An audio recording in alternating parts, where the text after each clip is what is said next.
radio for the masses. Headline edition, July 8, 1947. The Army Air Forces has announced that a flying disc has been found and is now in the possession of the Army. If the game is rigged, change the game. Game changer. I occasionally think how quickly our differences worldwide would vanish if we were facing an alien threat from outside this world. This is Fade to Black with your host, Jimmy Church, on the Game Changer Radio Network and KGRA, the Global Radio Alliance. I need your help to get to the year 1985. You're listening to Fade to Black with Jimmy Church on the Game Changer Network. All right. How you doing? Fade to Black. Bespoke radio for the masses. Yeah, man. How you doing? It's Monday. Monday, March 4th, 2019. 63 days into the new year. Just 302 days left. As always, we are live from a bunker somewhere in the middle of beautiful downtown Burbank, California, and I would like to welcome everybody listening all around the world, all across the United States. Hither and thither, to and fro, back and forth, up and down, east and west, north and south, far and near. This is Fade to Black for KJCR, the Game Changer Network, and KGRA, the planet. I am your host, Jimmy Church. What is cracking, everybody? How you doing? How you doing? That's the question. It's all good. Kicking off a brand new week here on Fade to Black. An amazing show tonight. Very special guests. Greg and Dana Newkirk are here. We're going to be talking about their new docu series, Hellier. I binged it over the weekend. And after tonight's show, you will be binging it too. It is called Hellier, available on Amazon. Also, Hellier.tv. All right. Tomorrow night, Mitch Horowitz is here. Cannot wait for the conversation with Mitch, and he will be arriving in Los Angeles on Wednesday night. So tomorrow night, he's with us. Wednesday, he's en route to Los Angeles. We'll be talking about all of that tomorrow night. Wednesday night, very special broadcast. This is our Soul Tech special event. We will be launching our website and everything to do with Soul Tech 2.0 2019. And also, we will be featuring the premiere of our documentary. It is called Boarding Benevolence. All of that happening on Wednesday night. Thursday is another Fader night. Open lines all night long. All right, so kicking off this week tonight, Greg and Dana Newkirk and their new series, Hellier. So we'll be doing all of that in just a few short minutes. Follow us on Twitter at JChurchRadio, at JChurchRadio. The Sandbox, all that conversation that goes down each night is hashtag F2B. And any questions or comments during the show tonight for myself or Greg and Dana, hashtag F2BQ. Of course, we have two chat rooms, one over on Spreaker and one over at KGRA, the planet. Okay, now you can also email throughout the show, Jimmy at jimmychurchradio.com. Let's get to all the breaking news. We've got a lot of it going down right now. And so we'll start off with Luke Perry. Yes, earlier today, he left this earth after suffering a massive stroke. He was just 52 years old, and he's been a part of this generation since the early 90s, and it's just absolutely incredible. Recently, he was starring in Riverdale, but 52 years old, absolutely incredible. And so much great stuff from Luke over the years. But I will always remember his part in The Fifth Element. And that opening series of scenes in The Fifth Element with Luca was absolutely incredible. Rest in peace, Luke Perry. And then also today we got the announcement, Prodigy frontman Keith Flint was found dead at his Essex home in the UK. That happened earlier today, and he was only 49 years old. Oh, incredible. Incredible. I went today, just like everybody did, I went and watched a bunch of Prodigy, and just absolutely unbelievable. 49 years old, of an apparent suicide, and they are not looking at the death as suspicious. Rest in peace, Keith Flint. Absolutely incredible. Incredible. All right, other breaking news. Penn State. That's right, that Penn State is planning to establish an international research center dedicated to the search of extraterrestrial intelligence, their version of SETI, an initiative that would be one of the only few academic SETI research centers and would offer a graduate program training the next generation of researchers. The university announced last week the first two donations totaling $3.5 million towards creating the Penn State Extraterrestrial Intelligence Center. Incredible. Incredible. State College, Pennsylvania. It's going down. And get a degree, right? You get a degree in searching for a graduate program for searching for extraterrestrial intelligence. Incredible. Incredible. River Moon Coffee. All right, scientists. Now, this is about as mind-blowing as it gets if I'm going to do some breaking news. Scientists have managed to give mice infrared night vision for up to 10 weeks using only a simple injection with no side effects, raising the possibility of future human use. Listen to this. Described in a paper in the journal Cell, the nanotechnology works inside the eye, binding with retinal cells and translating faint light that the mice's eyeballs, should be meese, or is it mice's? The mice's eyeballs couldn't detect into electrical signals. It works by converting the light into shorter wavelengths at the green end of the spectrum, so the mice see infrared light as green, similar to night vision goggles. That is no joke. Incredible, incredible. Now, Europe needs its own technology to guard against a growing threat to its satellites from space junk ranging from dead satellites to tiny particles. They are getting around 100 alarms a day about approaching particles, and every 2 weeks a satellite has to dodge something. This is all according to the ESA, the European Space Agency. The threat from thousands of dead satellites that circle the planet is manageable because they are large and easy to track. Makes sense. It's the 900,000 particles of over a centimeter in size and the 130 million that are over a millimeter that are far more dangerous. Now, check this out. This is going to require Europe work with international partners because of the 114 satellite launches in 2018, only 8 were European, compared to 39 that were Chinese, 34 from the United States, and 20 that are Russian. And that's all of your breaking news for today. The Surfer Music streaming app is now available free for download. Just go to the banners at jimmychurchradio.com or go to surfr.fm. That's surfer.fm. It's super easy. It's fun. And all you have to do is download it and start listening. Things couldn't be more simple.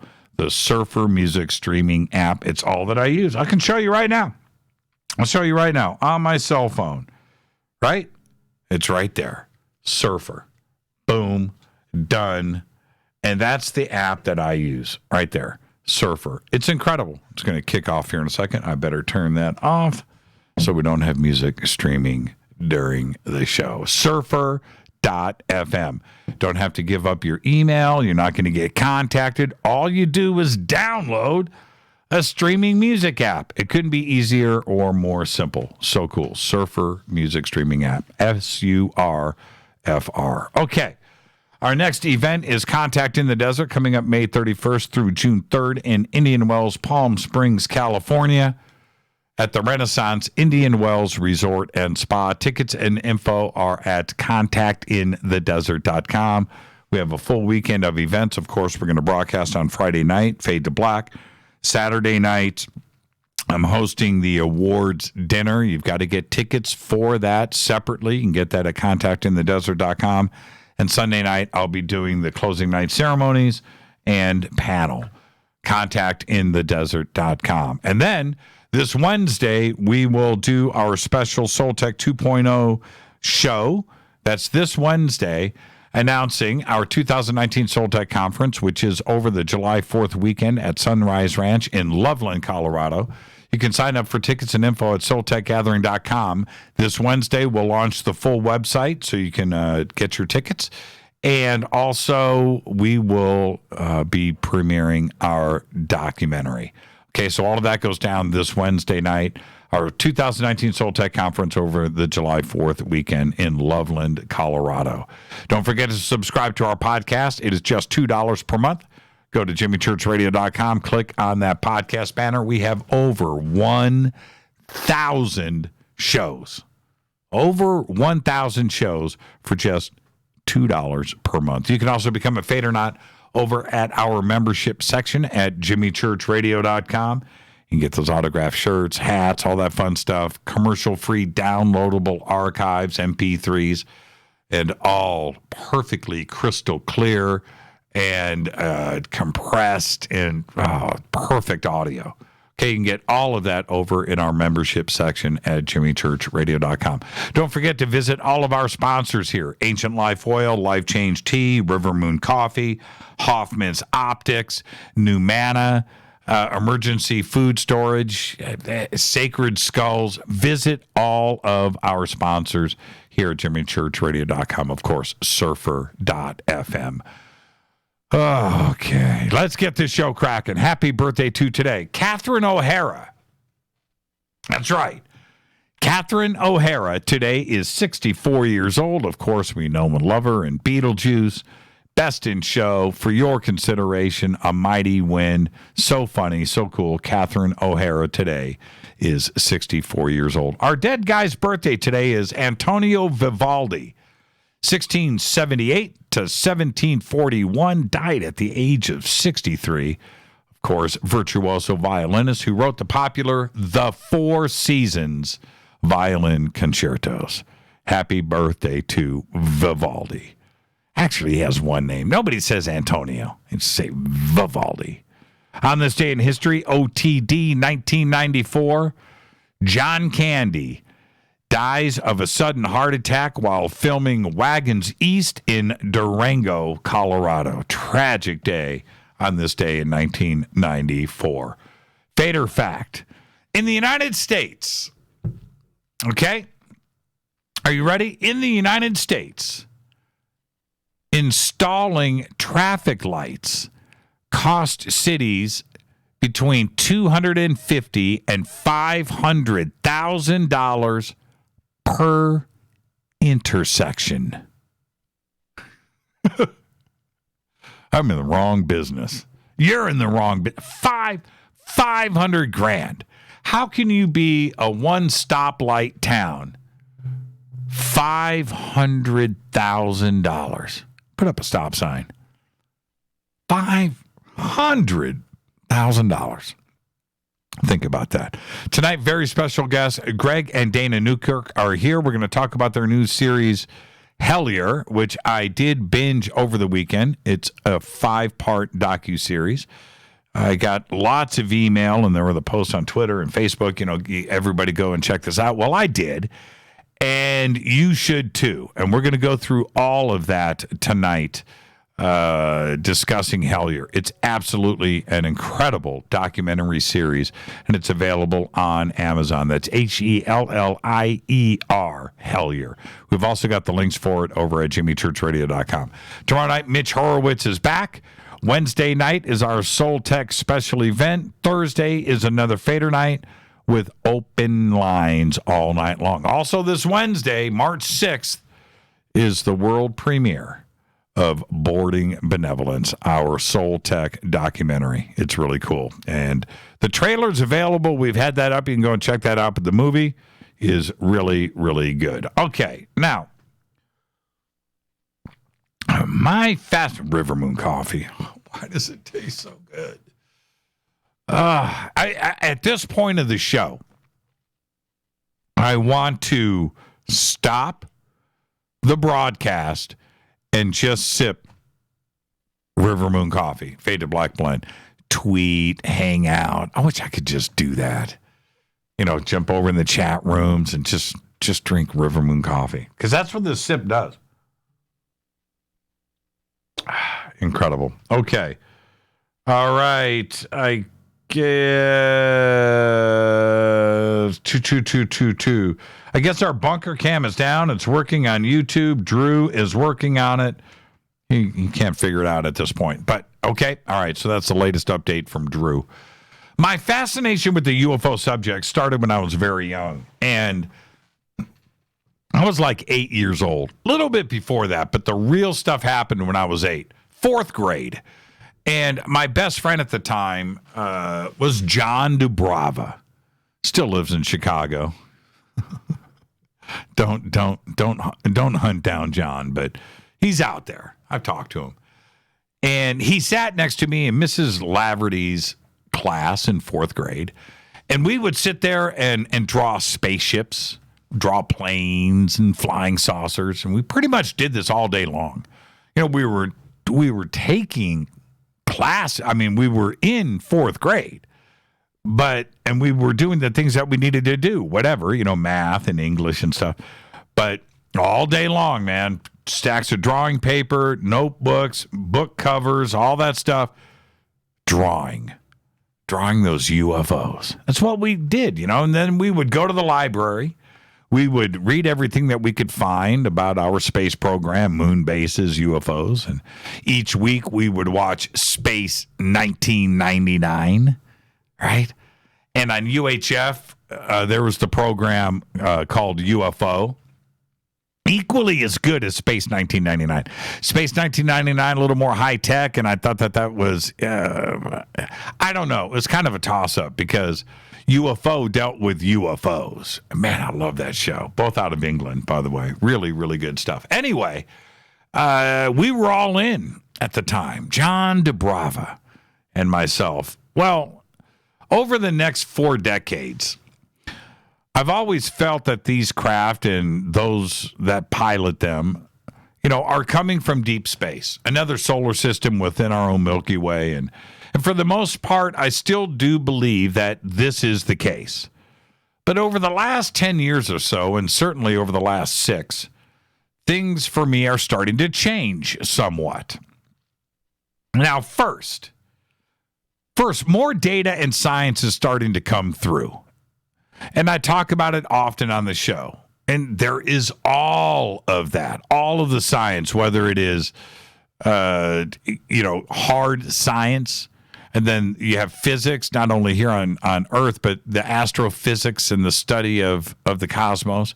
There's that. But there's something else. And that is, the more that I talk to different researchers from different fields like cryptozoology or Bigfoot and religion, you know, ghosts, channeling, remote viewing, time travel, right? Science and parallel worlds, space, astronomy, history, whatever. And of course, ufology. It's the more that everything seems to overlap. Everything seems to be connected in some way.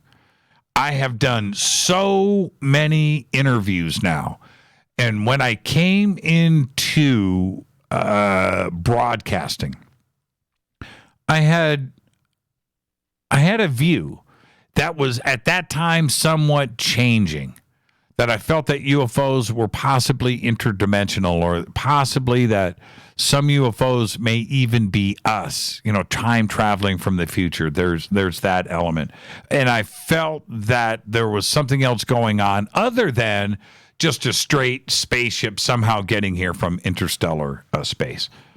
And as the years have gone by and pulling me up to today, there's something else going on. Everything is connected. If you think about it, angels, demons, reptilians, flying craft, ghosts, channeling, time travel, parallel worlds, and contact with something other than us. This is nothing new.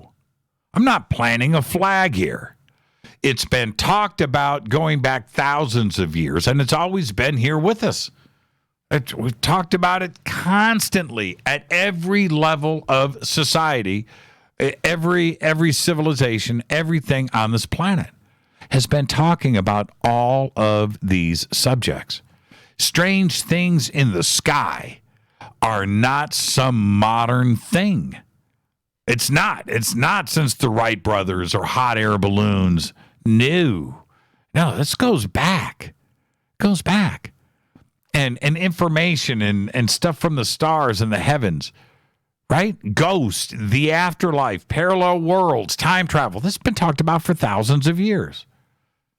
So today, where we have the technology, for the most part, for the very first time, to find out what is going on from the quantum level, the very smallest of the small, all the way out to the edge of the known universe, the biggest of the big.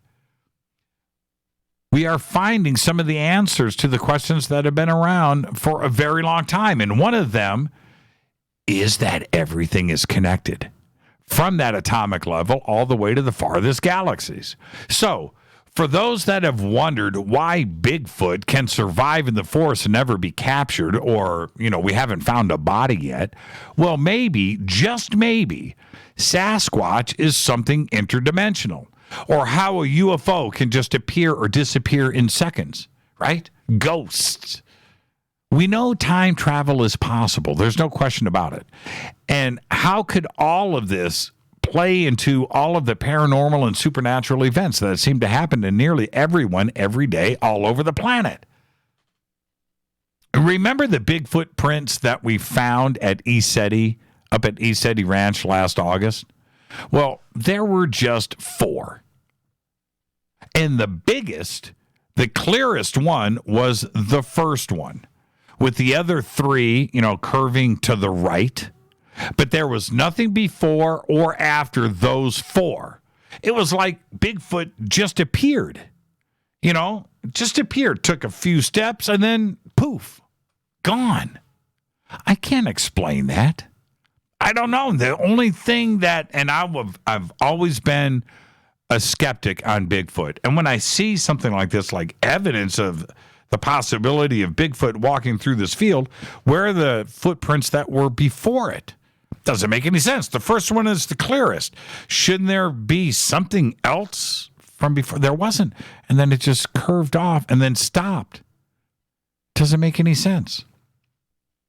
Well, I think that one day, and one day very soon, we'll find out that it's all connected and that it's very simple. And we can all just kick back and go, well, makes sense.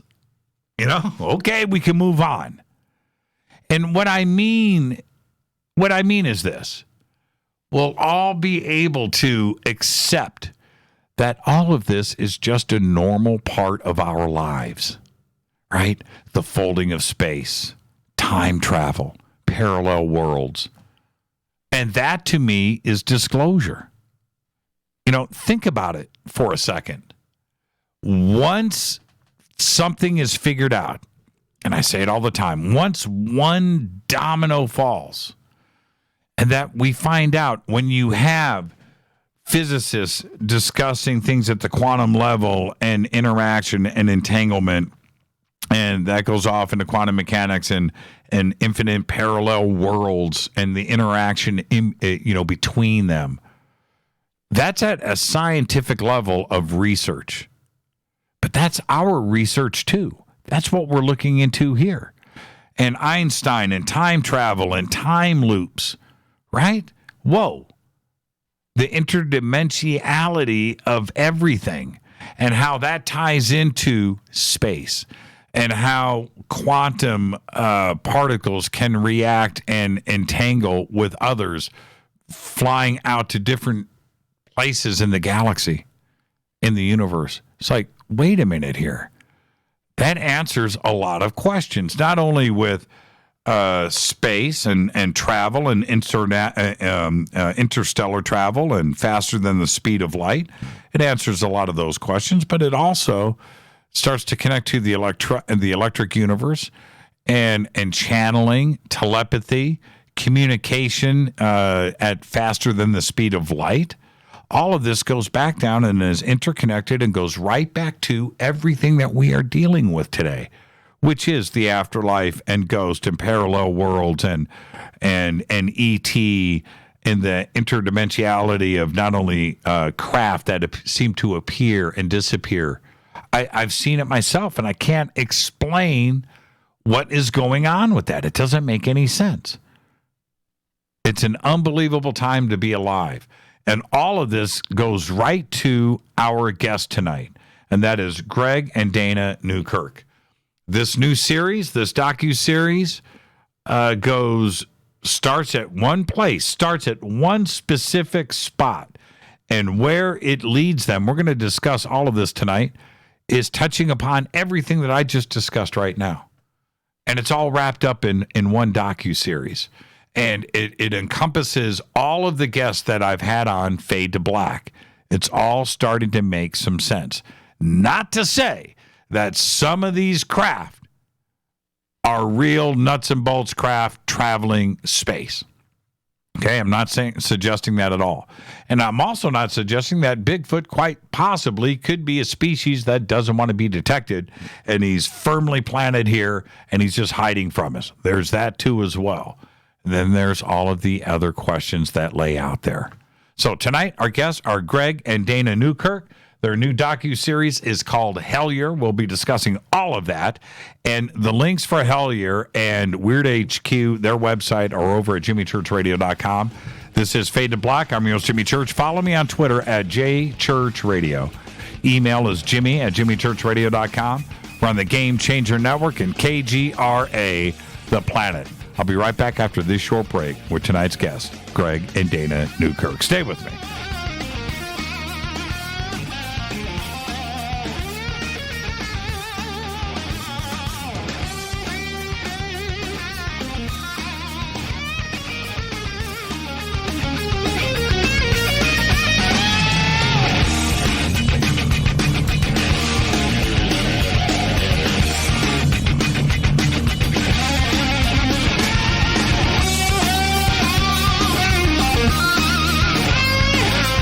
This is Nicole Church, daughter of you-know-who, and you're listening to Fade to Black on jimmychurchradio.com and the Game Changer Network.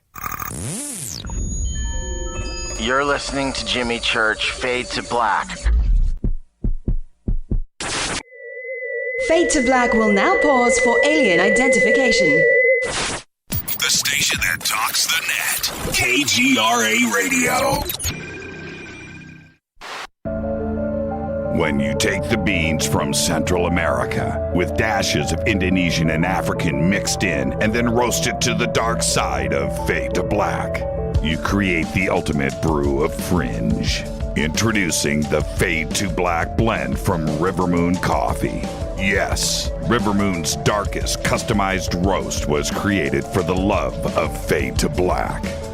The alchemy of masterful roasting and smoking the beans is in every sip of this full-bodied, dark Java. I need my coffee dark, deep, with distinct bittersweet chocolate highlights, just like the bunker. Leaning further into the darkness of the roast is Fade to Black blend from Rivermoon Coffee. Just click on the banner at jimmychurchradio.com and use the promo code F2BBLEND for 15% off of your order today. Go Beckley Teppy. This is Jimmy Church of Fade to Black, and you can get our podcast for just $2 per month. All you have to do is click on the podcast banner over at jimmychurchradio.com. Hey folks, guess what the number one phrase that Life Change Tea receives by email? You ready? We love this tea. We love this tea. Time after time, week after week, we love this tea. Life Change Tea gives you more energy, a beautiful cleansing, and fulfills its slogan perfectly. The tea that makes you go. So if you want to be on your health game, log on to getthetea.com and order Life Change Super Strength Tea. Packages come in a 1-month supply, and when you brew this stuff, wait until you see the results. Aren't we all about the results? And with a lot of people's health struggling, we can use a little bit of help. Doctors will tell you disease starts in the gut. So log on to getthetea.com. That's getthetea.com. Be our next email saying, I love this tea. I love this tea. Get the tea at getthetea.com. Helping America one tea bag at a time. 9 out of 10 geneticists agree. Fade to Black is not your father's radio show on the Game Changer Radio Network and KGRA, The Planet. Do you want to lose weight but have no idea where to begin? The Fast Start Diet, a 3-day weight loss plan, is the answer. 3 days of nutritionally balanced, calorie-restricted meals delivered right to your door. No shopping, no measuring, and no cooking. Everything is prepared for you and ready to eat at home or on the go. The Fast Start Diet has all the amazing benefits of intermittent fasting without starving. We've helped thousands of people who have struggled to reach their weight loss goals. Isn't it time we helped you? With the Fast Start Diet, you'll lose weight and feel great. Find Fast Start Diet on Amazon or go to faststartdiet.com and use promo code TALK to get 10% off your first box. And as a special bonus, Fast Start will include their #1 rated Lipo3 appetite suppressant spray free with your order. This is Jimmy Church. And whatever your diet plans are, do what I did. Go to faststartdiet.com. Hi, this is Rob Reiner from Anvil, and you're listening to JimmyChurchRadio.com. What's up? I'm Chris. What up? This is Kyle Massey, and you're listening to Jimmy Church Radio.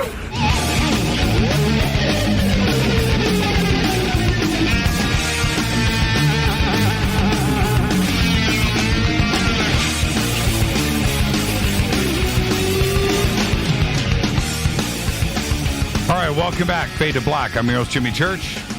Tonight, our guests are Greg and Dana Newkirk. Can't wait for this conversation. We will be discussing Hellier, which stars Dana and Greg, and directed by Carl Pfeiffer. It's a 5-part cinematic documentary series that investigates a new and intriguing supernatural mystery. What began as a plea for help from a frightened man harassed by what he believes are extraterrestrial forces leads to a small crew of paranormal researchers to a dying coal town where a series of strange coincidences covers a decades-old mystery with implications as deep and far-reaching as the caverns beneath Appalachia, which I've been to, by the way. Now streaming on Amazon Prime, and the links are over at jimmychurchradio.com. Greg is one of the world's only full-time paranormal researchers and has spent the last 2 decades tracking down and investigating cases of the strange and the supernatural and conducting groundbreaking research on everything from alien abduction to poltergeist hauntings. Dana is a practicing hedge witch. That's right. With well over 2 decades of experience in seeking out the strangest cases of the unexplained. Dana began her career by forming the first ever all-female paranormal investigation team in the late 1990s, the subject of Space's Girly Ghost Hunter series. She has been featured on the Learning Channel's Kindred Spirits and Destination America's Paranormal Lockdown. I would like to welcome back to Fade to Black, Greg and Dana Newkirk. And welcome back. And before I say, what have you guys been up to? Well, obviously, we know the answer to that now. It's fantastic to be here, man. And it's so good to hear your voices, and the series is pretty extraordinary. And before we get to that, and I do want to dive into it pretty quickly because there's so much to cover, and even though this is a 3-hour show, we always run out of time. And there's so many different paranormal and supernatural things that go down in this series that it's like a 2-part show. But we'll get as much of it done as we can. There's one thing that I kind of want to start off here is that before you two got together, I'm going to actually focus or push this towards Dana first, Greg, okay? But before you two got together, you guys were actually on the same type of career path in that you guys were very young and you and your friends are going into the paranormal world. You know, both of you were doing the same thing. And in the beginning of the first episode, you say, Greg, that you've been doing this for 20 years or whatever, but the first 5 years don't count. Right? And now I want to throw that accurate. Yeah, right. And we're going to discuss that. But Dana, do you have the same story? Do the first 5 years are those ixnayed from the CV? I think so. Yeah. I mean, the first 5 years for me was really trying to figure out what exactly we were looking into and what we were doing. So there was sort of a lot of testing and kind of just messing around and getting scared and going to places that, you know, we thought was haunted. And it was just sort of a lot of that kind of stuff. So I like to consider the first 5 years sort of my prep for me kind of then taking it a little bit more seriously. How old were you at the beginning of the paranormal journey? Early teens? I actually was. I'm a little bit older than Greg, so I was probably about 18, around 18 when I first kind of formed Girly Ghost Hunters, and yeah, we were kind of like a group of young ladies that were just really into the paranormal and really into kind of investigating it. So we would just kind of go out to all of the local places where I grew up and investigate them, looking for activity. Well, everybody's got the story of the house in the neighborhood that's haunted, right? Is that what you guys did first? Absolutely. Well, originally our big thing was cemeteries because, you know, you could go there at night and you didn't have to ask permission most of the time, or at least we didn't ask permission. But we were always into like looking into finding whatever place in our town was sort of like had that story attached to it, and we wanted to see whether or not it was legitimately haunted. But yeah, we were totally looking for that perfect Stephen King haunted house. I'll say this: cemeteries freak me out during the day. Right? They're scary. Right? Yeah, they're scary, and I have never and never will go to a cemetery at night. You're just asking for. You're asking that's for a challenge. Yeah. You're asking. I mean, why volunteer yourself for it? I mean, it's just crazy. But when I was growing up, there were woods next to our junior high school, PS 103 in Indianapolis, and you can go and look, and the woods are still there. And there was this concrete, like asphalt pathway that cut through the woods. You could cross 38th Street and take the back entrance to the junior high school, which is where I walked every day, right? But in these woods, off to your left, when you were walking towards the school, was a house, an abandoned house. And it wasn't an old house. It was just like a suburban brick home that had all the windows knocked out of it and was sitting out there in the woods. And I'd walk by it every day. And one day after school, me and a couple of friends decide to walk over, and everybody said it was haunted. And I walked in. I've told the story before on the air. And I walked into the living room, and on the floor, which was wooden, was a burnt. My memory says it was burnt. It was black. Pentagram with a circle. and it was like 10 foot in diameter, right in front of the fireplace. And I'm like, man, I'm out of here. I'm out. I didn't. I did. And so I never went back.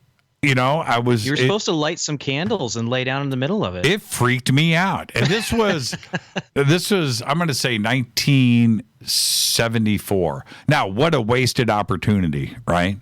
So there you go. But we've all got those houses in our neighborhoods, don't we? Yeah. Mm-hmm. And for you, absolutely. Greg, for you, Greg. Okay, let's switch over to you because this is where this story kicks off. You had your little crew of friends that were doing this, and you guys had the vision of starting a website. Oddly enough, this is the first 5 years of your life that aren't of the professional realm, but it turns out it's the reason for this series. Yeah, we were just a bunch of 12, 13-year-old kids, and we watched too much Buffy the Vampire Slayer and X-Files and Unsolved Mysteries and that kind of thing. And we started because we were going to go and take one of our friends into the cemetery, and we had our older friends hiding. And this dates it a little bit because they were making like the Blair Witch symbols with twigs, and they'd set the cemetery up with fishing line and stuff like that. And we had such a good time scaring our friend. We thought, well, let's start going to cemeteries for real.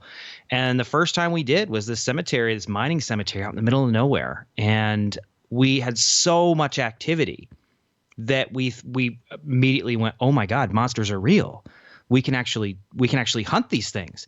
So we started reading books by Hans Holzer and the Warrens and all that good stuff. And then we started a website. We started a really crappy GeoCities website with the GeoCities page builder and these pictures of us with medieval weapons and absolute absurdity, ridiculousness. And it became something of a small cult following in our high school because everyone wanted to know what kind of adventures we were going on. And one thing led to another, and we were just out every single weekend, sometimes on weeknights, sneaking out of the house. I had to wear my soccer cleats because my dad used to check the shoes out in the front room because I snuck out so much. Oh, that's funny. Really, that's what started it. And eventually, as we went, we realized things got a little more serious. And, as these things tend to do, everybody grew up and everybody went to college and people got jobs and lives, and Ghost Hunters Incorporated just sort of dissolved. But the website sat there, and we just kind of kept it up for a while. And anyone who found it found this website run by what looked like a bunch of teenage kids with battle axes. And where I know the pictures are pretty cool. And this is all laid out really well in Hellier in the first episode. And we're going to stay right here for a second because it is truly key. And truer words have never been spoken, and that is when you least expect it, right? When you least expect it. And that's what happened here. But the idea for Hellier, how did that actually come about? In that you were sitting on all of this data, which we're going to go through right now. You were sitting on all of that. Did you think it was going to be a series, or were you just documenting, this investigation? No, we had no intention. It kind of just stalled out. And where we had left the case was there just wasn't a whole lot that we felt we could do with it. And, we got really busy and we started to do, we were working for a startup here in Cincinnati, working 14-hour days, and we just didn't really have time to pursue much of that type of stuff. And when the idea to do the series came about was actually our friend Carl Pfeiffer. He was listening to an old radio show I'd done where I was talking about the case. It wasn't anything new. He just had found it and was listening to it. And as he was listening to me talk about this case, he was on Twitter, just tweeting about it. And in the feed, he sees an article from our website, Week in Weird, that we had written years and years ago, post about this case in Hellier. And he kind of messaged me and was like, hey, good timing, thank you for throwing that up. And I was like, dude, I didn't do that. He's like, what do you mean? I said, well, we have an app on the website that just takes old content, evergreen content, and churns it to the top so it doesn't get lost. And it randomly picked that while he was listening to this radio show out of like 1,700 articles or something. And it was just this strange synchronicity that Carl said, okay, I think something's telling me we need to go do this now. I think this is the right time. And I mean, we even kind of fought him a little bit because we didn't know exactly what we were going to find out. And it didn't seem like a very sure thing. But he insisted. And so a few months later, he showed up in Cincinnati, and he was the first person we ever told the name of the town to. Now, this is, I want to throw this at Dana because Greg just mentioned the key word here, at least for me, after I have watched all 5 episodes, that this series, which is about the supernatural and UFOs and ET and ghosts and paranormal and goblins and but it's not about that. It's about chasing and identifying synchronicities. That's what this series is about, and following your intuition. Yeah, I mean, it was undeniable once we, as a group, arrived in Hellier, and all of the synchronicities were lining up over and over and over and over again. It was undeniable at that point to not recognize that really what we were doing was investigating this phenomena of high strangeness, of just weirdness that might not make sense in the moment, but as you continue kind of going further and further and further down the rabbit hole, things start to line up and things start to make sense. And what at one point in time seemed incredibly strange suddenly is, an important piece of your investigation. So yeah, it was really, the synchronicities were really what were kind of driving us forward and giving us direction. And at a certain point, they were happening so often that we just decided, let's follow it. Let's run with it. It was the most fun part of this was you guys recognizing these events as they started to pop up, which seemed to be endless, but it's recognizing it and following up on it. And what is sad is how many people go through life ignoring synchronicities, right? And not seizing the moment and going and chasing after something. They choose to just go, synchronicities, come on, that's that, and if you guys didn't do that, there would not be a Hellier today. Yeah, they were the road signs for us. They were what were pointing us in the directions that we would run in. So yeah, you're absolutely right. I think the more that you embrace them and the more that you recognize the synchronicities in your life, the more you start to experience them because you're sort of in the phenomena at that point. Okay, so now let's go back, Greg. You guys go in your separate ways. The original crew, right? Ghost Hunters Inc., I think is what it was called. And, yep. And you guys go your separate ways, but there was an email link that stayed live on this GeoCities website. And you decided to check your email one day. Yeah, I was living in Canada at the time. Dana and I had kind of hopped around the country, and this was about, 2012. Mm-hmm. I hopped around the country, and Dana and I had done the on and off thing. And an event, it was my turn. So I was in Canada. I was going through Canadian immigration, and, GHI had been dead for years. The website just kind of sat there. Occasionally we got some emails to it. Most of the time it was just people who thought that we were from the Sci-Fi Channel show Ghost Hunters. So one night my email dings, and it's actually the Ghost Hunters Incorporated email. And I thought, well, that's interesting because the subject line was something to the effect of urgent, need help, please respond. And I opened it up, and it was from this guy. He said his name was David Christie, and he laid out this story about how there were these creatures coming out of mine shaft on the edge of his property in Hellier, Kentucky, which is a very rural coal town in eastern Kentucky. and they were tapping on his children's windows at night. They were doing weird things like taking the wreath off of his door and shoving it in his mailbox and going through his storage shed and frightening his family. The guy seemed to be very terrified. And I initially kind of brushed it off because I thought somebody was playing a trick on me, because there was no reason for an email to go to this email account. One of the things that he said, our mutual friend told me to contact you and said you're well equipped to handle these things. Anyone who went to that website would know right away. You didn't see that website and a bunch of kids holding, torches in bowling shirts. Yes, and right. These are the guys to handle this problem. I need some 15-year-olds on my case. Yeah, exactly. Right. So it didn't make any sense. Right. I thought, okay, one of my friends is putting me on, and I responded much the way I do to some of the crazier emails we get, and I just said, straight-faced, well, listen, that's really interesting. We'd love to help. You need to give me some more details. Do you have photographs of these things? Give me some evidence that this is happening, and we'll do our best to find some help for you. Now, I want to jump in at this point. The question that you're going to answer in a second is, how long did it take him to respond? But I want to say this: that letter, which is read in its entirety in episode 1, literally sent chills down my spine.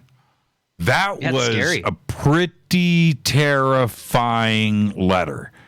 It was pretty extraordinary, especially the parts about his daughter and what was happening at the bedroom window. And so for everybody, when you go see Hellier, pay attention to that letter, and the entire thing is read. Okay, so how long did it take for him to reply? It didn't take too long. If I remember correctly, it only took like a week or two. Right. And he responded and actually sent photographs of these 3-toed footprints that were coming from the creek that led to the mine shaft by his property. And that was when I went, oh, maybe something's going on here, because they were striking photographs. The first thing we did is I took them and I posted them on my Facebook account, and I just asked my friends, doing this long enough, you meet lots of interesting people. That's one of my favorite parts. I know tons of people who are experts at stuff that I am not an expert at. So I wanted to see what my friends who, worked in nature thought about these things, what my Bigfoot hunter friends thought about these things. And no one could seem to figure out exactly what made them. But what was really interesting was the Bigfoot hunters in particular were really caught up by these things called dermal ridges. They're one of the things that Bigfoot hunters look for in their tracks to see if the tracks are real or fake. And these prints had dermal ridges, which are basically like they're like fingerprints for the foot. Clear as a bell. A bell. I couldn't believe. Yeah. When they popped up, I was like, well, look at that. I see fingerprints. Yeah, absolutely. They were, and it's like you said, clear as a bell. It's right there. But they were really striking 3-toed prints, the likes of which I'd not seen before. Some Bigfoot hunters said they looked reminiscent of some of the Bigfoot tracks that they've seen, but they were much, much smaller. So the first thing I did is I emailed him back and I said, well, okay, you've got to tell me more. This is really interesting. You've got my attention now. And then it wasn't too long before he sent me a whole other set of prints. And this time they had like a measuring stick next to them. And then he also sent me photographs of what he claimed were the creatures. These ones weren't quite as striking. They were in typical paranormal fashion, very blurry, hard to make out. But if you look at the photos, it looks like one of them looks like something peeking around a tree, a little tiny pale figure with like an arm that looks like it's reaching around a tree. You can see his shoulder. You can see his shoulder, which I thought was pretty cool. Yeah, you can see the shoulder. You can see the round head, and it almost looks luminescent, which is a really interesting detail because what we started to compare this case to was the case of the Hopkinsville Goblins back in 1955 on the other side of Kentucky. Mm-hmm. These creatures were said to be luminescent, like they glowed. So that was a really interesting detail. The whatever this thing was in this photo looked like it glowed. And then there was another photograph that looked like a side profile. And the side profile, when you lighten it up, looks quite a bit like your typical gray alien. You can kind of see the high cheekbone, the big black eye, and the pointy chin. And he had taken these after he had already fled his home. Oh, that's right. We left out that detail. Right. So he was there and with his family. And then when he wrote back, he said, you know what? Had to split. So me and the family have left. I came back for a few days and I took these pictures and I'm sending them to you now. Yeah. And he had gone back with his, I think his brother-in-law to collect some of their stuff. And sure enough, they came out of the forest. So he sent me these photos and I said, okay, I'm in. I'm stuck in Canada right now. I don't know when I'll be able to get down. Give me your address, give me your detail, give me a phone number, anything, because I'm very interested. Let's do this. Let's go. Now, we never heard from him again. That was my question. When was the next time you heard from him? Never again. That was it. Okay. It just dropped off the map. Crazy turn of events here. And all of the photographs are pretty compelling. And what we have here now, we're going to pick up when we come back. I'm going to head towards a break. But what we have here now is what appears to be a UFO case, an ET contact case, because those look like grays, right? That's what it looks like in the pictures. He says they're coming out of these caves, but for me, at this point of Hellier, we've got us a UFO encounter of the third kind. And where this goes next, it gets crazier and crazier and crazier. Our guests tonight are Greg and Dana Newkirk. Excuse me, I just coughed without the cough button. Talking about the new series Hellier, which was directed by Carl Pfeiffer. It's an amazing story. We'll be right back, and we'll pick up where we're leaving off right now. This is Fade to Black. I'm your host, Jimmy Church. Stay with us.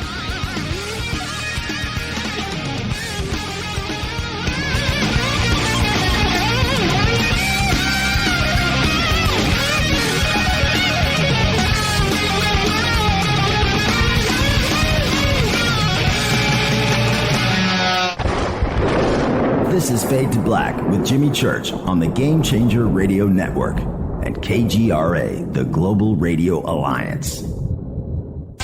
This is KGRA Digital Broadcasting Station, Salt Lake City, Utah, Van Buren, Arkansas. Introducing the new Surfer Music app. Listen, Fade or not, you know I love my music. This is my go-to for all things notes. The Surfer app is a brand new concept in music listening. Surfer is free, providing unlimited access to thousands of live streaming radio stations. Surfer is an exciting, interactive listening experience. Discovery and surprise are built right in. Surfer is your destination to discover and rediscover great live streaming music. It features high-quality audio streams, free access to music from thousands of live streaming radio stations, unlimited listening, unlimited skipping. You get a music visualizer, and you can also select your favorite channels. Get it at the Apple App Store or Google Play. Just search Surfer Music or click on the Surfer banner at jimmychurchradio.com. Go Beckley Teppy. Folks, this is very important information. What's to be said about CBD? AncientLifeOil.com. Our CBD is made from hemp and has 0.003 THC, which means this wonderful product won't get you high, no matter what amount you take. What does CBD do for the body? My hands are tied, but you can Google CBD benefits and be astounded. When you're finished reading, you'll want to log on to AncientLifeOil.com. That's AncientLifeOil.com. and purchase. Life is good when you feel good. People are tired of pain. People are asking for non-GMO organic products to help them with, you fill in the blank. Legal in 49 states, and again, our CBD is made from hemp. Ancient Life Oil is about helping people one by one by one. If you wonder how good the product is, the CEO takes it every day without miss. AncientLifeOil.com. That's AncientLifeOil.com. Have a great day. Hello, I'm You're listening to my main man, Jimmy Church, on jimmychurchradio.com. Hi, this is Ray Hobbs here, repping the planet, and you're listening to my good friend, Jimmy Church, Fade to Black, on the Game Changer Network and the KGRA Digital Broadcast Station. This is Toby Kebbell. You're listening to JimmyChurchRadio.com. Don't hurt me, Jimmy. I'm only little. Hey, I'm Adrian Grenier, and this is Ari Gold. We're the Honey Brothers. Yes. We are of the Honey Brothers. Hey, I'm Adrian Grenier, and I'm Ari Gold. We're the Honey Brothers, and you're listening to Jimmy Church. The Revolution. Reclaim your active lifestyle with Angioprim. Angioprim is the original liquid oral chelation supplement. Chelation helps remove toxins, heavy metals, and cholesterol in your veins and arteries that can cause blockages. Scientific research proves the active ingredient in Angioprim has superior oral chelation action that helps promote cardiovascular health. Find out more. Go to angioprim.com. Talk to a trained consultant by calling Angioprim toll-free 877-882-7221. This is Jimmy Church of Fade to Black, and you can become an official Fadernaut by just going to our membership section at jimmychurchradio.com. Hey, it's Grace. Can we talk about something serious for a minute? Your age. Getting old has its perks. But remember, being a few years younger, you know, your hair was thicker, you didn't have so many wrinkles, that extra weight wasn't haunting you, and you just felt better. Well, we can't turn back the clocks and go back 10 or 15 years, but you can start feeling and looking 10 or 15 years younger with Nature's Youth RSF. It's a doctor-formulated daily supplement that helps your body maintain its peak performance and fight the aging process. Imagine sleeping better, looking better, and feeling better. See how Nature's Youth RSF has helped thousands of people just like you at nature'syouth.com. nature'syouth.com. Imagine how it will feel when your family and friends are asking you what you did to look so good. Your secret will be Nature's Youth RSF. It's time to start looking better and feeling better. Learn more and order your Nature's Youth RSF at nature'syouth.com. That's nature'syouth.com. That's nature'syouth.com. Hello, this is Serena Wright Taylor from Conscious Life Expo, and you're listening to Fade to Black with Jimmy Church, who holds the Lucky Pony record for the best astrological chart since 1963. True story. This is Micah Hanks of the Gralien Report, and you're listening to Jimmy Church on Fade to Black, across the globe on the Game Changer Radio Network and the one and only KGRA Radio, The Planet.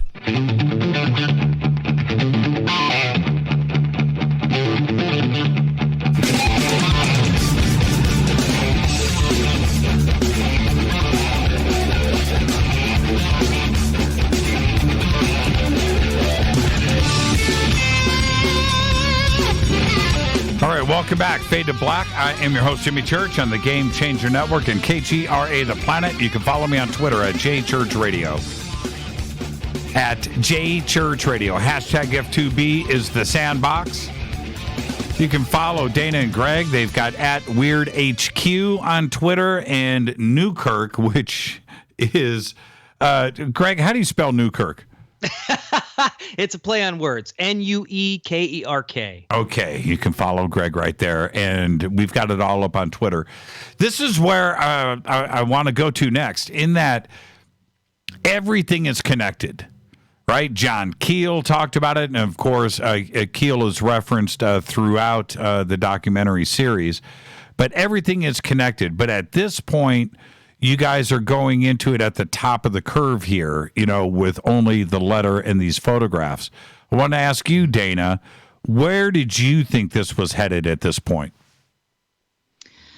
I think for me, I had kind of personally gone through a bit of a roller coaster with it. So initially I was really skeptical. Then when we received the photos, you know, they were pretty incredible. And it was hard to deny that there was something legitimately strange going on.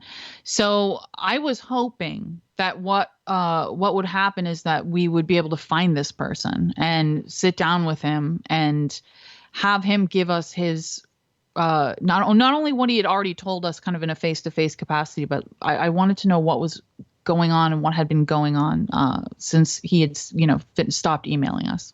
Well, and you come from the paranormal side of the fence.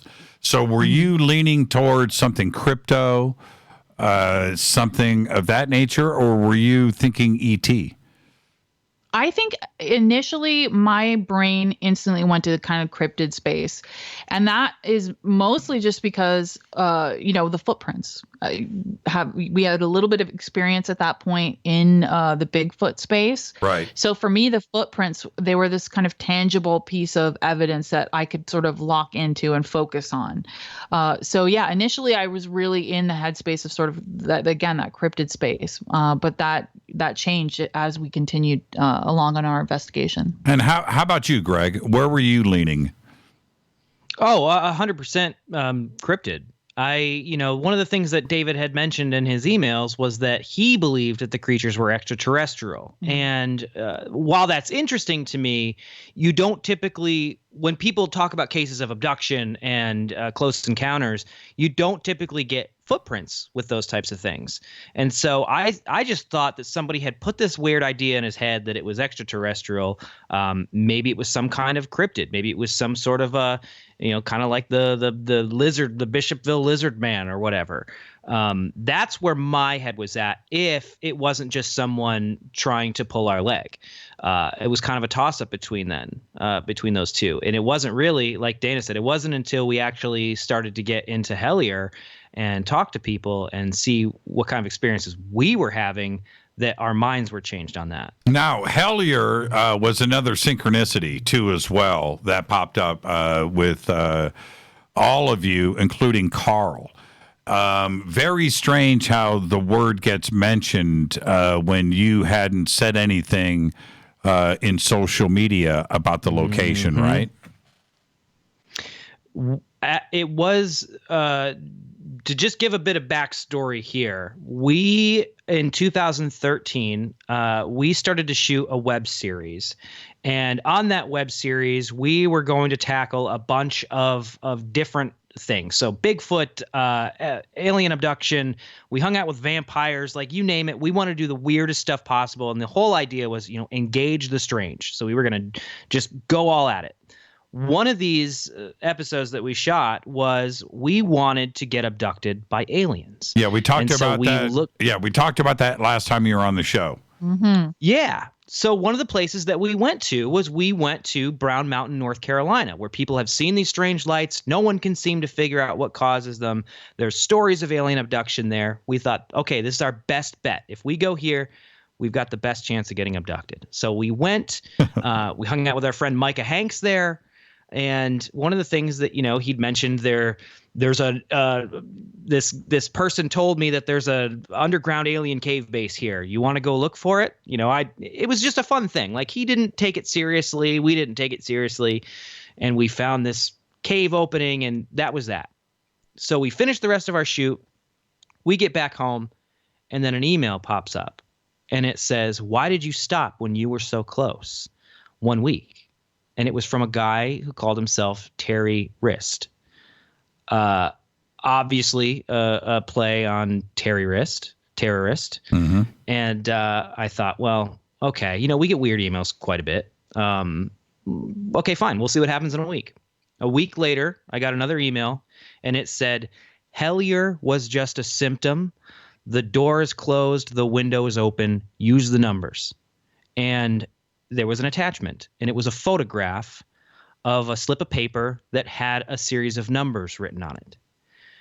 We thought at first, again, like we did with everything, we put it on Facebook. What is this? What does this mean? There were a few other little phrases and words on there that we couldn't quite figure out, some symbols, but somebody said, "Oh, that's a credit card number." So we took it down immediately because we didn't know what this was for, and we didn't want, to accidentally put someone's banking information online. But it wasn't until a few hours later, another one of our friends said, "No. That's a GPS coordinate," and the GPS coordinates went to Brown Mountain, where we had just been recently. That was what scared me for the first time in the case, because we had never told anyone the name of the town. We'd never said the name of the town anywhere. We were very careful about that. And for someone to know where we had been on Brown Mountain was a little disconcerting.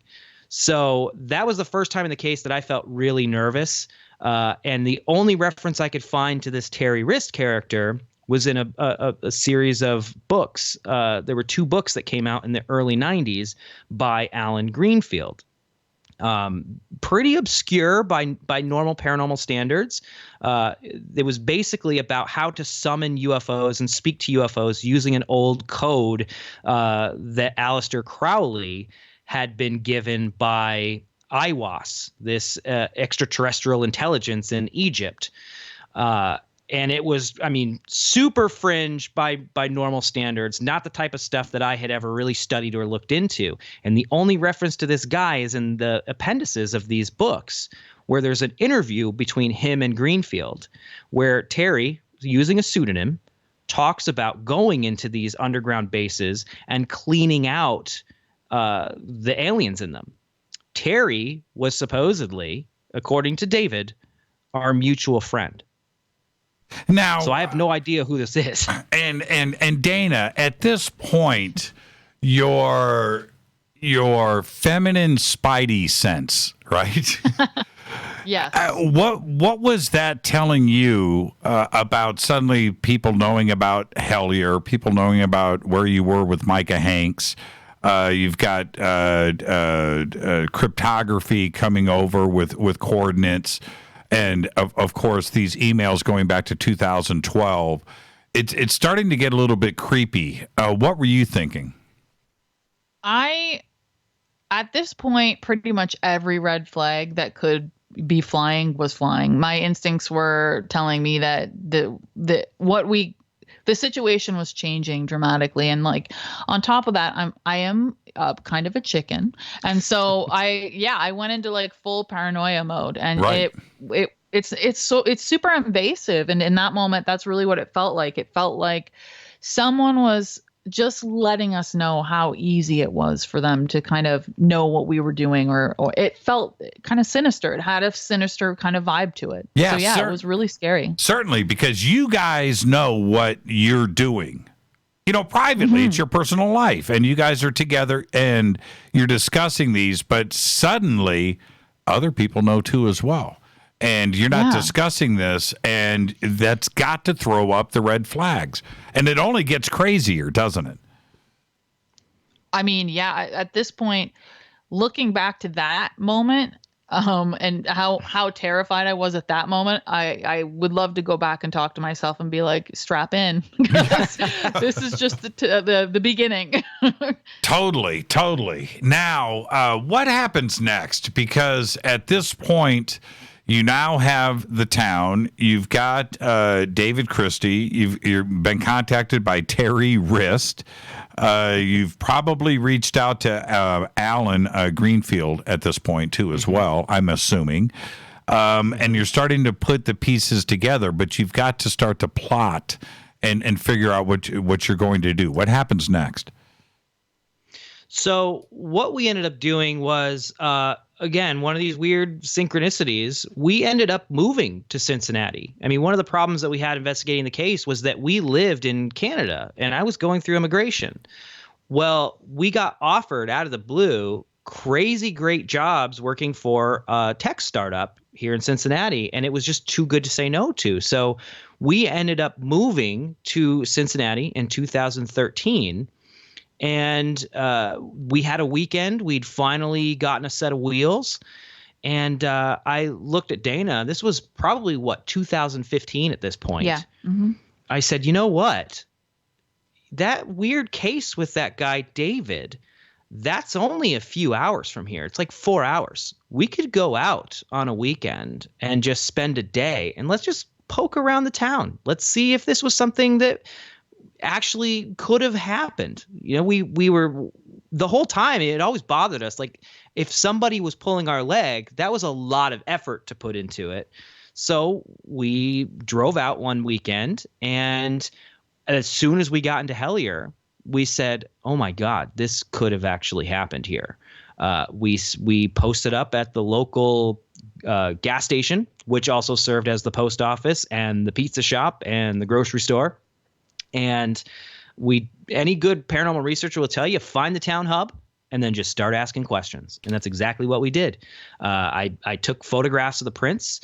I took any information I had on the case in a folder, and I just started talking to people and showing people. And no one had seen anything quite like that. People had heard stories. Some people had found three-toed footprints while they were hunting up in the woods, up by where there was a series of caves. Everyone was very friendly. They were willing to help. They had seen people had tons of Bigfoot stories, tons of paranormal stories. And at one point, there were maybe 24 people had come down to the gas station because they'd heard that someone was there talking about this. Oh, you were the biggest thing in that town in a long time. Yeah. Oh, I mean, there really was not much going on. Right. Now, there's one other thing here that I want to point out to the audience, that this part of the country is nothing but one giant cave system. It's huge.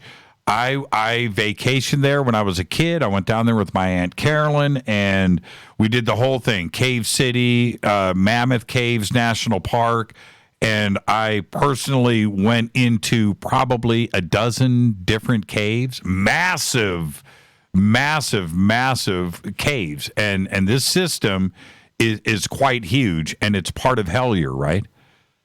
Well, that's actually one of the most fascinating pieces. So we started, David never said the word goblin. That was something that we came up with because the parallels to what David was experiencing were so close to the Hopkinsville case. Everything from, the farmhouse that was besieged by these creatures.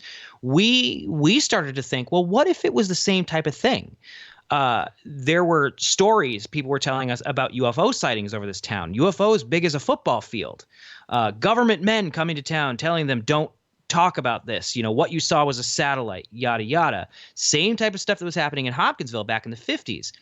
So we realized the Mammoth Cave system runs the length of Kentucky and even up through the Appalachians.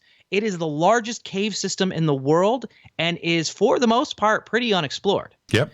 So the idea was, what if there was some kind of a connection with caves here? These things are coming out of caves. We found all these cases all up and down the Appalachians that talked about creatures coming out of caves, particularly creatures that were tormenting people. It just because of the regional differences.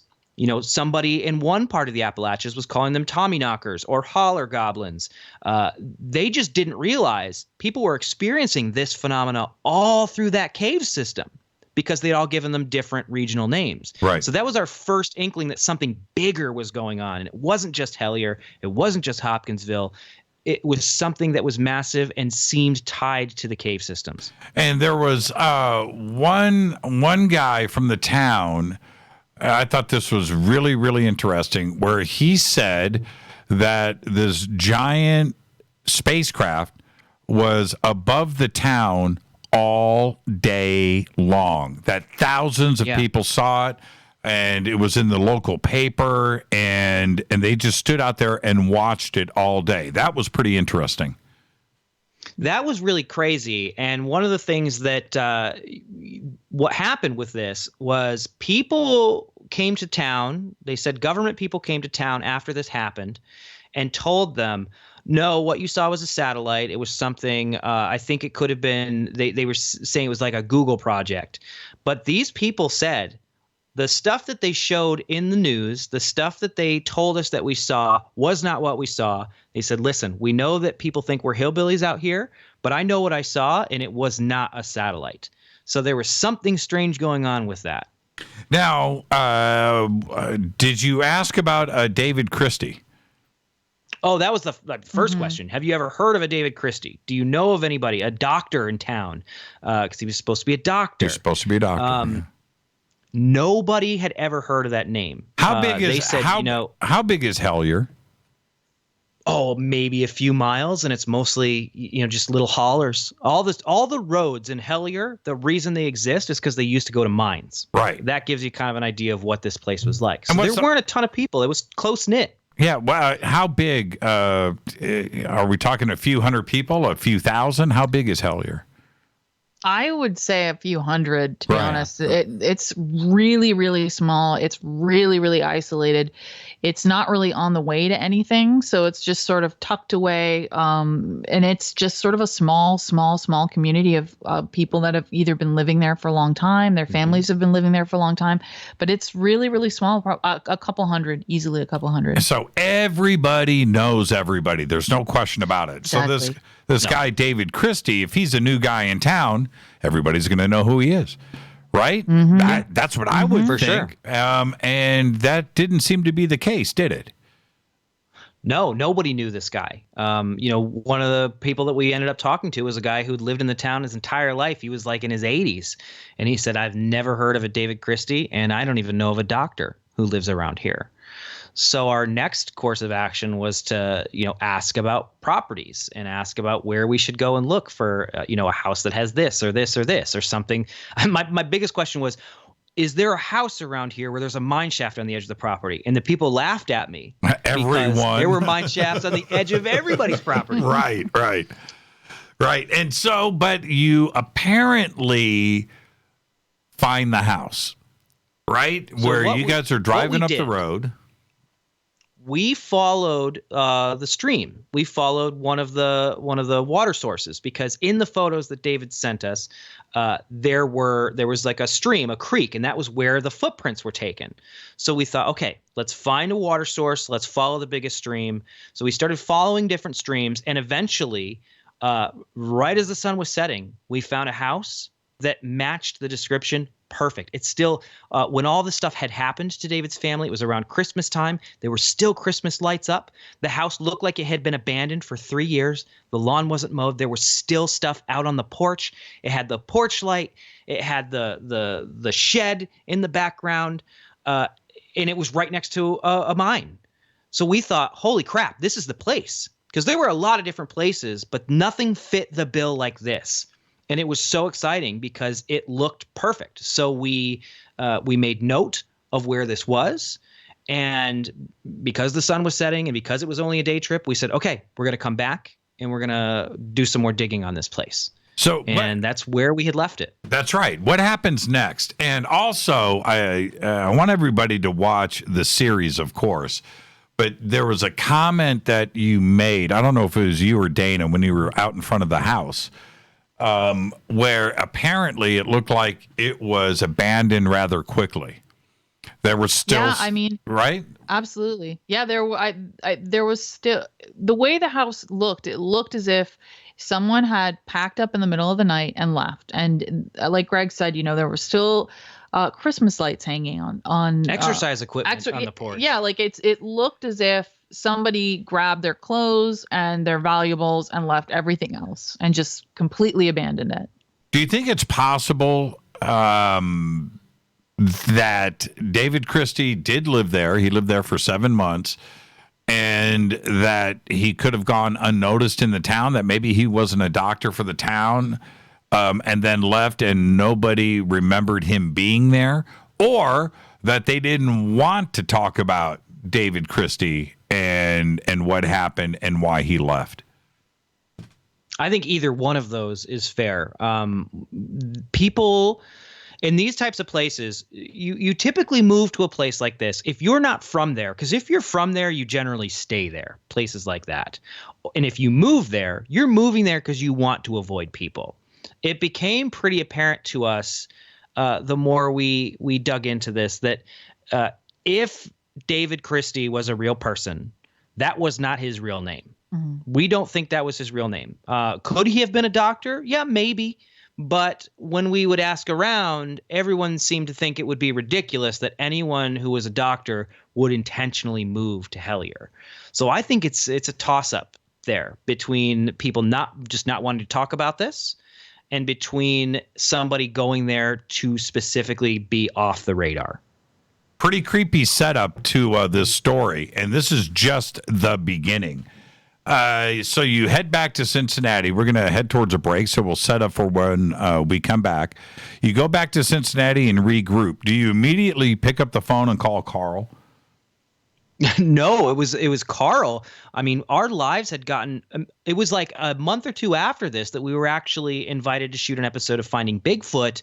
And then everything just spiraled out of control. We were doing different guest spots. We had started the museum. We were on tour with the museum. We just didn't have time to go back right away. It was actually Carl who, because of his synchronicity, reached out and basically forced us to do this.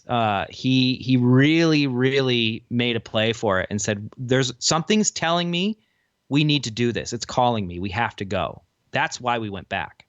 And with Carl, and he's in Colorado, right? Yes. He's up in Loveland, Colorado. You're in Cincinnati.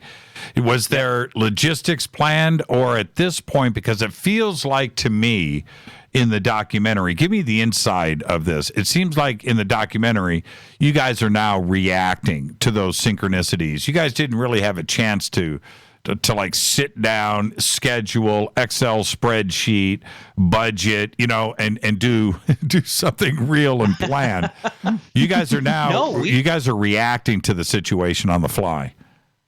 We didn't know what the project was going to be. We've been friends with Carl for a while, and he's a fantastic researcher.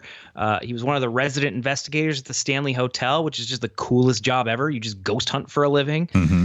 And so we knew we wanted to do something together. But when Carl settled on this, it was really just a matter of weeks when it was like, okay, we don't have anything going on with the museum. We have no exhibitions for the next 2 or 3 weeks. This is our window. If we're going to do it, we're going to do it then. And so Carl grabbed his friend Connor and his friend Rashad, and they drove out. And it was literally that. They came out. I slapped down the file folder. They were the first person outside of Dana and I to see the original files, unredacted with everything. And we just said, let's go for it. Let's get in the car and go. Now, and that's how it started. At this point, Connor and Rashad and Carl arrive in town. Any contact with Terry Rist, or David, or even Alan Greenfield at this point? Nothing. I mean, I had emailed back and forth with Alan for his thoughts on the case quite a bit when the original emails had come in, and a few times over the years, but nothing. There was no. We had not broadcasted that we were doing this. We didn't tell anyone what we were doing or where we were going. It really did happen pretty much on the fly, and the only impetus to doing it was Carl. Carl was just dead set and said, we're supposed to do this. We're supposed to do this. That's it. Okay, let's take a break right here. This is Fade to Black. I'm your host, Jimmy Church. Tonight, our guests, Greg and Dana Newkirk. We're talking about their new docu-series that's directed by Carl Pfeiffer, and it's called Hellier. It's on Amazon. We'll be right back after this short break. Stay with us.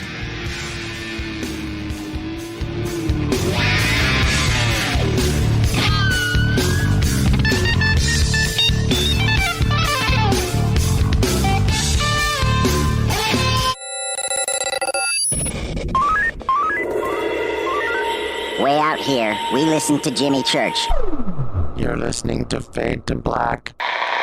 Always on the edge of the hottest alternative talk. Jimmy Church with Fade to Black. KGRARadio.com. ¿Qué tal, mis amigos? Yo soy Mario Carson, el tiburón, y los invito para que escuchen a mi buen amigo Jimmy Church Radio. ¡Claro que sí!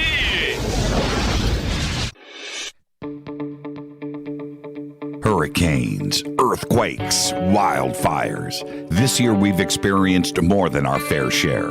This is Jimmy Church of Fade to Black, and last month I decided to make sure my family does not have to worry about food should we get caught in a real emergency situation. Introducing Numana, a healthy, storable product that tastes so good that you'll want to eat it every day instead of just during those times of duress. All Numana products have a 25-year shelf life, are MSG and GMO-free, no preservatives, and are made in America. With the Numana pack in your home, you'll be able to sleep at night knowing that you've protected your family. Not only have I tasted and tested, I own it. Now you can too. Just click on the Numana banner on JimmyChurchRadio.com and use the promo code Jimmy when you order. In addition to a discount, we'll send you an autographed Fade to Black t-shirt. Seriously, go Beckley Teppy. Do you want to be an official Fadernaut? Of course you do. This is Jimmy Church of Fade to Black. Just go to our membership section at jimmychurchradio.com. Introducing the new Surfer Music app.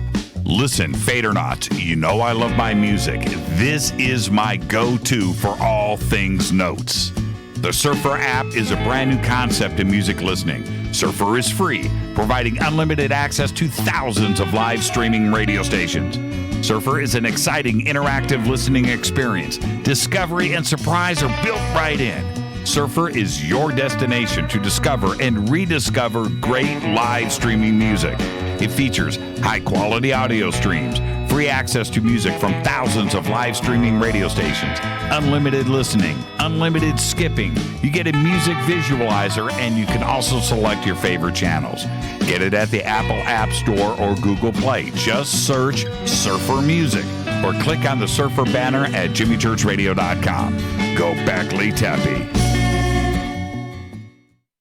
So, you love talk radio? Then you'll love TalkStreamLive.com. TalkStream Live is always on, 24/7 with the best streaming talk shows. Find your favorite talkers and discover some new ones. It's free, readily available online or on mobile with any smartphone or tablet. Finding your favorite talk shows all in one place has gotten a whole lot easier. Just go to TalkStreamLive.com. Be sure to download the free apps from Google Play or the iTunes App Store.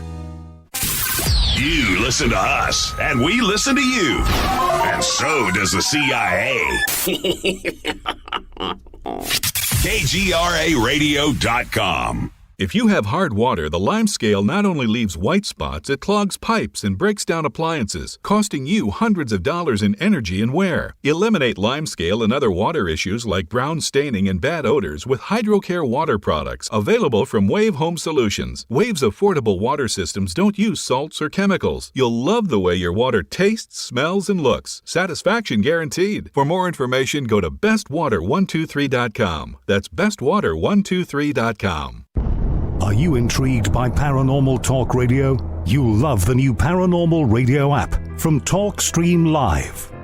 You'll find a great selection of talk shows covering UFOs, ghosts, strange phenomena, and much more. Download the paranormal radio app now and start listening to the very best in paranormal talk entertainment, including the network you're listening to right now, the Paranormal Radio app, free in Google Play and the iOS App Store. You are listening to Fade to Black with Jimmy Church on the Game Changer Network. Oi, oi, I'm Reese Evans. You're listening to Jimmy Church. This is Revolution. The revolution will not be televised. The revolution is on radio. Ciao.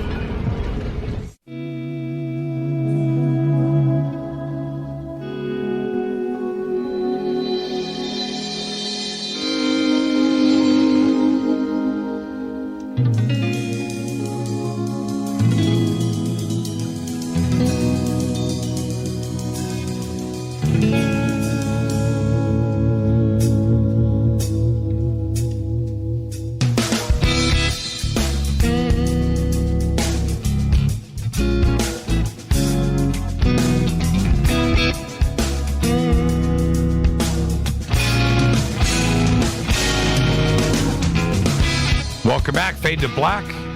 I'm your host, Jimmy Church, and our guest tonight, Greg and Dana Newkirk, and we're discussing their new docu series that was directed by Carl Pfeiffer. It is called Hellier. It's on Amazon, easy to find, and also Hellier.tv, and it is streaming there. Now, I want to go to the first meeting that you had with the crew, with Carl, Colin, and Rashad, as you start to disclose the evidence. And for the audience, I want you to describe the creature, because the creature, well, I want you to describe it, because it kind of fits the alien grays, but then again, it doesn't. So let's start with the face and the eyes. The way that it was described by David was it was actually his children saw it first. I think it was his daughter that described them as the naked kids who were bald like grandpa.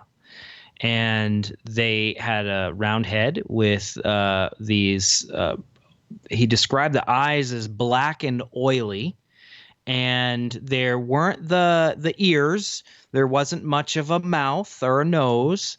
It sounded like a typical gray.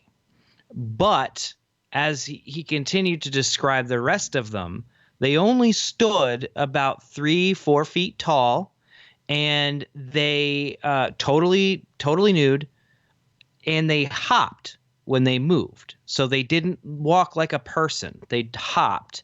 And the creepiest detail to me is the way that they chattered to one another.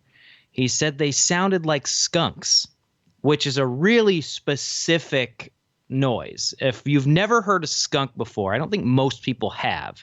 If you've never heard a skunk before, just look it up, Google skunk noises, and it's chilling because it's really creepy because I can see it in my head. And he seemed to think they were afraid of the light. Yeah, almost like chirping or squeaking. Like chirping. Yeah. Yeah. A chirping, chattering type of noise. Now, and also the nose or the lack of. Yeah, no nose, no real facial features other than the eyes and just kind of the small mouth. Dana, what were you thinking? Because the description is obviously I keep using the word creepy, but that's exactly what's going on here. And I thought that the eyes were kind of cat-like, E.T.-ish, but also just a little bit different. Yeah, I mean, that description to me sounds like a typical gray. It sounds like you have, large eyes. You have that sort of same shaped head. They're relatively smaller, but it's those little details like the hopping and the chattering sounds that kind of set it apart a little bit from what we traditionally would think of when we think of kind of gray aliens. And so it was a bit, it was sort of, again, much like with everything in Hellier, you have what you think is the reality, and then there are all of these little details that kind of set it apart. So for me, the description really does sound very much like a gray, but there are all of these little tiny details that kind of surround it that really set it apart from what we already know, or what we know about grays. And what a great name for a town for a documentary like this. Right? I mean, right? Yeah. So spooky. It's so spooky. I mean, it's just like too perfect. Okay, so now you guys sit down with the team, and you're starting to show them the details, which also includes the photographs and the letters and emails. What was their take? What was their reaction? I think it was interesting because, again, we had not shared the unredacted files. We had posted stuff online, but we'd never posted the name of the town. We'd never posted David's real name. So immediately, I remember Carl looking at it and being like, oh, wow, this is where we're going. This is it. It had been a mystery to so many people for so long, and we had held these things so close to the chest because, for people who don't operate in the paranormal, I'm sure it's this way in lots of other industries, but, details and information is currency in this community. And if we had let that slip, I'm very certain that it would have ended up on, 2 or 3 low budget paranormal television shows at some point. Somebody would have beat us to the punch, and if we had given those details up, we wouldn't be able to investigate the case without it being tainted, because somebody could set something up, somebody could pose as David Christie. Even now, it didn't take a week until Hellier had been released that somebody made a fake David Christie Facebook profile. So that type of thing is what you have to be really careful about. So I think at that moment, we watched Carl and Connor have this moment where they realized, okay, this is serious. We're really going to go do this. And Connor, we're going to discuss this in just a bit, but Connor has got some pretty unique abilities to himself. Pretty interesting guy, right? Tell us about Connor. I love Connor. He's probably like the most sweet, pure person I've ever met in my entire life, to the point where I almost feel bad hanging out with him because I don't want to corrupt him. Connor is a really cool dude. He's had 2 heart transplants, and he'll balk if he's listening to this. I'm sure he's going to balk at me saying this, but I think Connor's a psychic. He's gifted. Oh no, he's gifted. Yeah. He's got the gift. Yeah. And I think, when you think about it, I mean, he's on his 2nd heart transplant. He really is one foot in this world and 1 foot in another. No doubt. I think that he's just a super solid dude who is part of the reason, I think, that something that I'm sure we'll talk about soon, the Estes method, why that works so well, I think, is because Connor is gifted the way he is. Yeah, but that's my opinion. I'm sure he would say something different. You do, in the show, you do a couple of different techniques. One of them is the Estes method, and the other one with the ping pong balls, that one is the Gansfeld method, which was very interesting to see both of these get practice, and yours was pretty creepy. We're not going to get into that. I want to save that for the audience. They can go and watch the series. But with Connor, okay. We'll get back to Connor in just a second. So at this point, were there any other synchronicities before you guys hop in the car? I think at this point we didn't even know that it was the synchronicities that we were looking for. So there may have been, but it was really more of a matter of we were excited to get in the car and actually go. It wasn't really until we were in the car that the synchronicities really started to kick up and we realized something else was going on. So what happens? What happens next? This is the really interesting part. Carl and Connor and Rashad were listening to an audiobook of the Mothman Prophecies on their way out from Colorado. Mistake. Just as something to listen to, kind of get them in the mood, right? Mistake. Right. A mistake. Okay. Yes. Okay. And as we're on our way to Hellier, Connor's driving. Carl is flipping through Secret Cipher of the Euphonauts, which is this book that had the reference to Terry Wrist in it. He's flipping through the interview, and one of the things that they mention to run through the cipher is the phrase "ink and black." It was then that he put 2 and 2 together and realized that relates to Indrid Cold, who was such a big figure when it comes to the Mothman Prophecies and Point Pleasant and that whole investigation.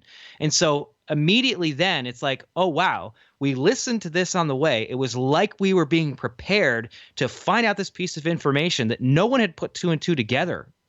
And all of a sudden, the case is so much bigger because it somehow involves Indrid Cold, who Terry Wrist claimed in the interview he had used the cipher to find out where Indrid Cold was and met him and talked to him. So now it has a connection to Keel. It has a connection to the Mothman Prophecies case, which really was what launched all of the high strangeness on our way into Hellier. Keep going, because this is really, really, really cool. And before you guys get to Hellier, you guys are having this conversation in the car, and things are starting to unfold. What happens next before you get to town? Carl informs us that Indrid Cold is now somehow tangentially related to this case, which blows our minds. We're all stunned by this because now it doesn't seem like it's just this little contained thing. I mean, we'd had these ideas.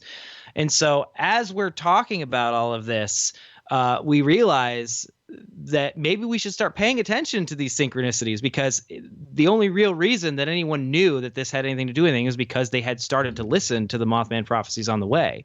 And so the first thing we did when we get to town is we pull out all of the file folders and we start going over this, and we realize we probably didn't pack in enough time to do everything we were going to want to do on this investigation.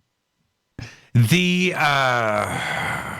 not going to give away any spoilers here, but the John Keel part of this story is an intriguing one. And when you get to episode 5, as things are resolving, where that John Keel synchronicity, right, happens, Connor picks up a book. You guys are at your apartment. No spoilers here. But he just happens to, it's a book of John Keel stories and whatever. Uh-huh. And there it is, in like 2 sentences, the last, what happens to you at the end. And that was pretty trippy. Where in that, and I want to get back to you guys arriving in Hellier, but that in of itself is so bleeping specific. No spoilers, but it's so specific where you just got to step back and go, wait a minute here. That it that's basically bizarre. Summed up the case. Totally 100%. Synchronicities, man. Synchronicities, you just don't ignore them. Okay, let's go back. You guys pull into town, and before the break, we're going to get to Connor and what happens with him on the front porch. But you guys pull into town. Yeah, so we pull into town and we basically try to recreate the same situation that we did last time.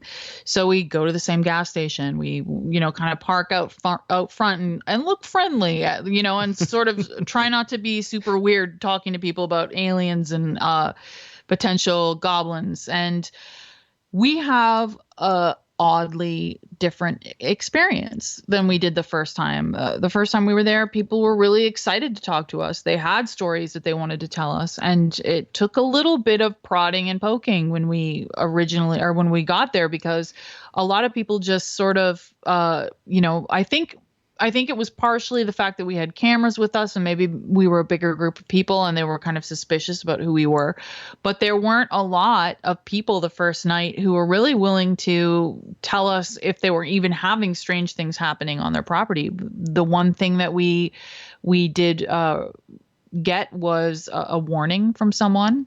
Oh, yeah. Telling us to be careful and not to kind of go off into mines with people and to, be aware of our, where we were, our surroundings. Don't follow. If anyone tells you that they have the answer to something, don't follow them. Don't follow them out into the woods. Yeah. Watch yourselves, which was super scary. Yeah. And I mean, the first time we had been to town, everyone was really happy to talk to us. Everyone was super excited about sharing their stories. And then the second time we have people telling us to be careful, and we were kind of getting, the evil eye from people, and it doesn't feel super, super fun. It feels kind of scary, and it felt a little bit hostile that very first night, kind of standing out there trying to get people to talk to us. And with Hellier, this is where I started to freak out a little bit in that, look, I've seen the movie Deliverance, right?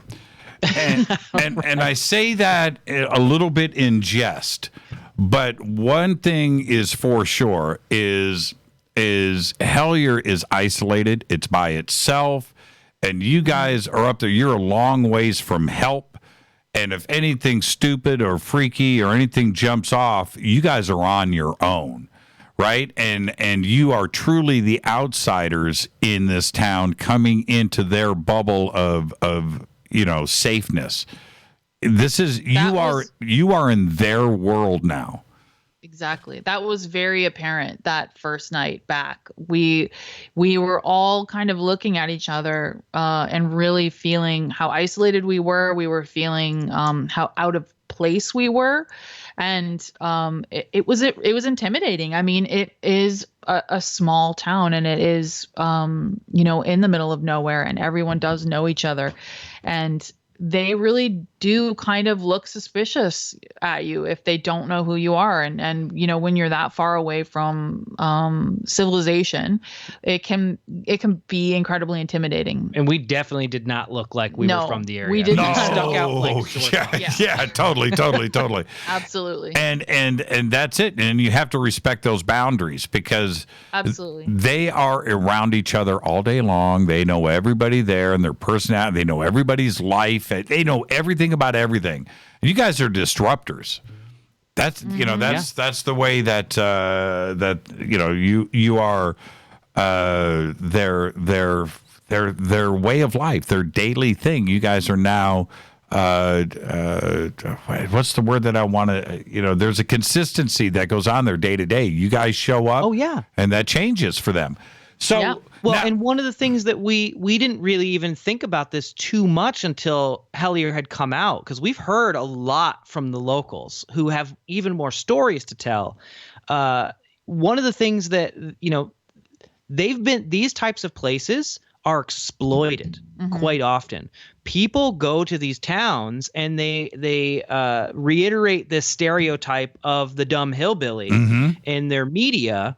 And these people are very cautious of it because these types of people have gone through this before. And like I mentioned earlier, a lot of them go and they live there and they stay there because they are left alone, because no one's going to bother them. So this group of city slicker kids, you know, come into town and start asking some questions and pointing cameras at them, and immediately they're going to be suspicious. So we had that was stacked against us from the get-go. Now, two things happen next. I believe they're in order. It's all running together for me now. But of course, it's Connor with the Estes test. Was that on the first night? I think it was the first night that we went to the cabin. We rented a cabin in the area. Right. And we felt kind of, Dana did a little ritual because we thought, okay, we felt like we'd hit a brick wall. There were things here and there. Somebody had told us that, their son had found a 3-toed footprint. They wanted to show us it. But for that day, we were just kind of tapped out. So we went back to the cabin and we regrouped and we started to think about theories and what this could be. What was the next step? Where do we go? Do we go to the town hall tomorrow? Whatever. And as we're sitting there, we just got this idea where we're on the mountain. We're in this area. We're in the middle of nowhere in this cabin. Why don't we just go outside and we'll just make our presence known? Because we're coming at this from people who are from a ghosty background. We've investigated poltergeists. We have a museum of haunted objects. We really come at it from that perspective. And it's always important to set your intentions when you go into a haunted house, because that really dictates the kind of experience you're going to get.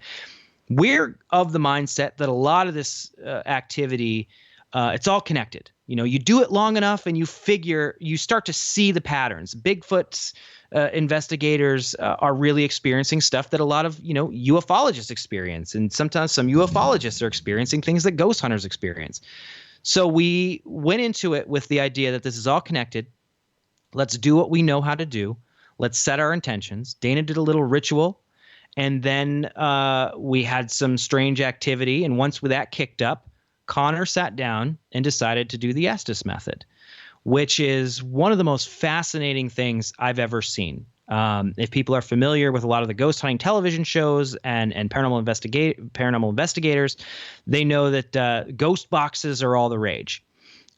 They're these devices that sweep through radio frequencies at a rapid rate, and sometimes a word gets spit out. Now, I need to preface this by saying I hate ghost boxes. I think it's one of the worst forms of ITC. I think that they give tons of false positives, especially when there's a group of people who are all convincing each other that they are hearing the same thing. Right. I never took it seriously until I saw the way that Carl and Connor came up with this method of using it, which employs a lot of old parapsychological techniques. So the way that this works is you take a ghost box. They use an SB7 spirit box, a pair of specific drumming headphones. Connor's a drummer in a Colorado punk band called the Ghoulies. So he used his drumming headphones, which block out 20 decibels worth of noise, and they plug it straight into the SB7. Connor puts on an eye mask. So the idea is he can't hear anything. He can't see anything. All he hears are these radio frequencies sweeping. He acts as a receiver. Somebody else acts as the questioner. What's really compelling to me is when somebody is asking questions that Connor can't hear, and he's only spitting out the words he hears on the spirit box, and he starts answering those questions, sometimes having a full-on conversation. Exactly. So for the audience, I want you to understand, as opposed to everybody in the room and the spirit, and everybody can hear everything and seriously pollute and contaminate what they are doing, here, Connor is isolated. He can't hear the questions that are being asked. He can't see expressions. He can't do anything. He can only listen to the spirit box. You guys are asking the questions. He has no idea what's going on. That is pretty scientific. That's a good method. Yeah, I mean, it's kind of a double-blind thing, and that was the first time that I was so stunned because I'd seen them do it. They had a web series, fantastic web series called Spirits of the Stanley, which they shot at the Stanley Hotel, and you can actually see them coming up with this method as it progresses. This was the first time I'd seen it in person, and I was absolutely blown away. Because what starts to happen is Connor's predicting the future. He's actually predicting things that are going to happen to us within 30 seconds. And I was losing my mind because I'd never seen anything like it. It was trippy, the best way I can describe it is like technologically assisted mediumship, almost like channeling. Yes. I was there. I could not stop. And now we've got 2 minutes to the break. And a key thing now, again, no spoilers here, but everybody's got to go and watch episode 5. We've only teased you up to this point. There is so much stuff that is going on. Believe it or not, there's so much more. But at this point, he says, okay, you tell, he mentions an object. It's safe to mention the object. Nobody's going to know until they see episode 5. But what does he say? In the moment, Connor has a very distinct visual image that pops directly into his mind. And he doesn't really know why, but he sees a tin can. A really specific tin can. Yeah. Yep. And now, okay, so everybody just kind of hold on to that thought, and when you see the series, you'll know what happens from there. But it happens.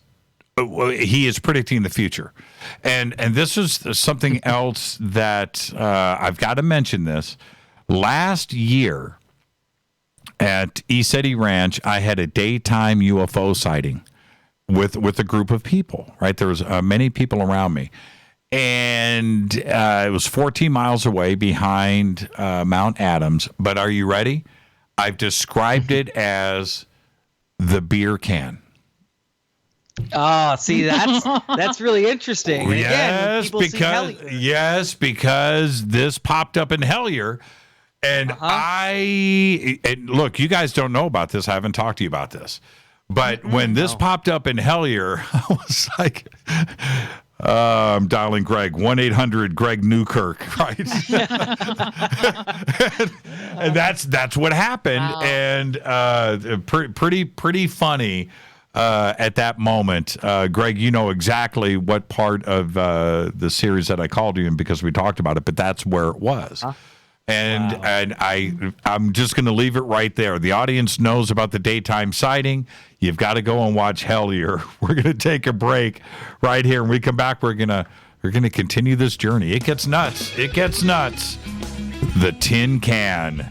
Our guests tonight, Greg and Dana Newkirk. Of course, we're talking about their new 5-part cinematic documentary series, Hellier, directed by Carl Pfeiffer. We'll be right back. Hi everybody, this is Rob Halford, the Metal Guard on JimmyChurchRadio.com. This is KGRA Digital Broadcasting Station. Salt Lake City, Utah. Van Buren, Arkansas. Poor water quality is a major health issue, and it's only getting worse. Municipalities can't keep up, standards have dropped, and pollutants are increasing. Where does it all end? It ends by keeping the pollutants outside of your home with HydroCare's advanced systems available at Wave Home Solutions. No less than the best purification materials and processes have been developed by HydroCare to provide you with healthy, clean water for drinking, cooking, and showering. HydroCare far surpasses the competition in removing chlorine, odors, iron, lead, chemicals, limescale, and much more. Don't settle for less when it comes to your water. We'll take care of the toughest water problems for you, whether it's from a city or well source. Satisfaction guaranteed. For more information, call 888-997-WAVE. That's 888-997-WAVE. Or go to bestwater123.com. That's bestwater123.com. Wave Home Solutions for a healthy, comfortable home. Your contact for current news and trending topics. KGRAradio.com. Does your basement or crawl space have a damp, musty smell? Well, watch out. That's a sign of too much moisture and not enough ventilation. And that can mean increased mold growth and the buildup of harmful toxins and gases. Don't bother with a dehumidifier. It just circulates the same unhealthy air. Now there's a better way to remove these dangers and odors. It's with the computerized Wave Moisture Control Unit that reduces moisture and expels pollutants. We replaced our old dehumidifier with the Wave unit, and in only 3 weeks, our basement is dry and the musty smell is gone. Wave units require no maintenance, no buckets of water or filters, and costs only pennies a day to run. Breathe better, live healthier with an affordable, no-maintenance Wave unit. Call 888-717-WAVE, 888-717-WAVE, or visit dryhealthyhome.com. Dryhealthyhome.com. Ride the Wave Home Solutions for a healthy, comfortable home. This is Jimmy Church of Fade to Black, and I only drink Fade to Black blend coffee from River Moon.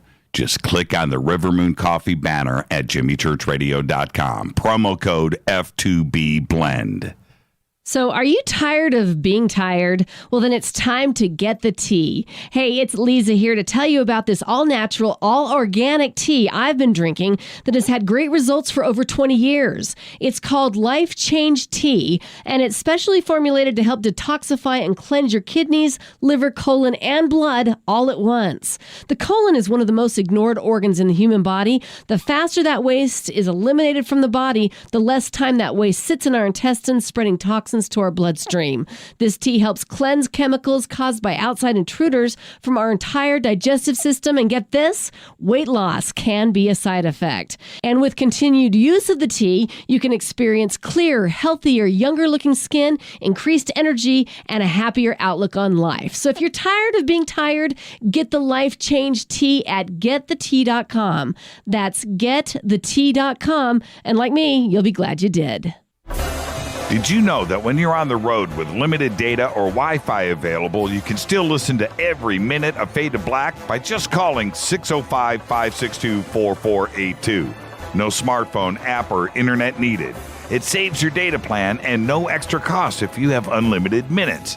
Just call 605-562-4482. You can listen to me, Jimmy Church, on any phone, anytime, anywhere. Go Beckley Tappy.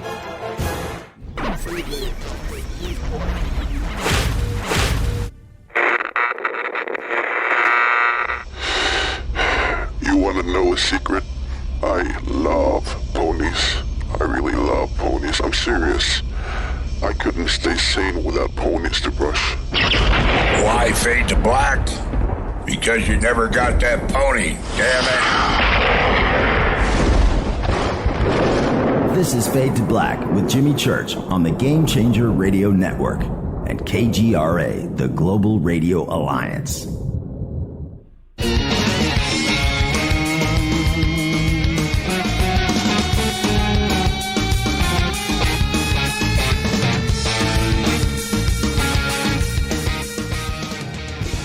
Welcome back, Fade to Black. I'm your host, Jimmy Church.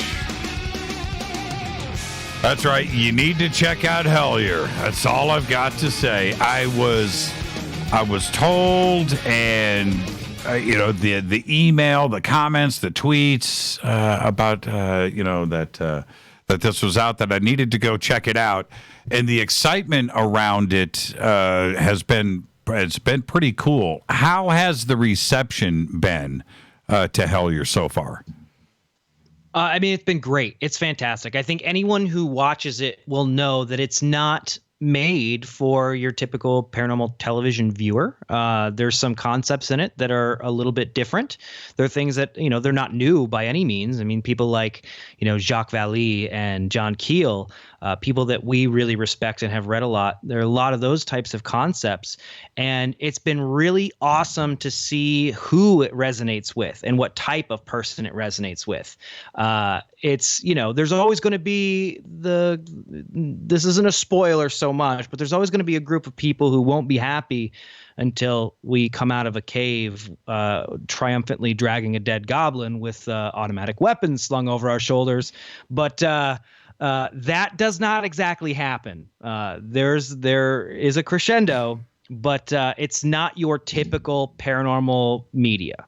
No, it's a great ending.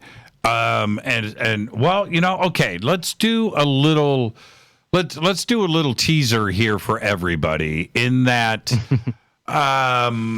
there has to be a part 2. Yeah. I mean, one of the things we've been saying is that Hellier was really a prologue.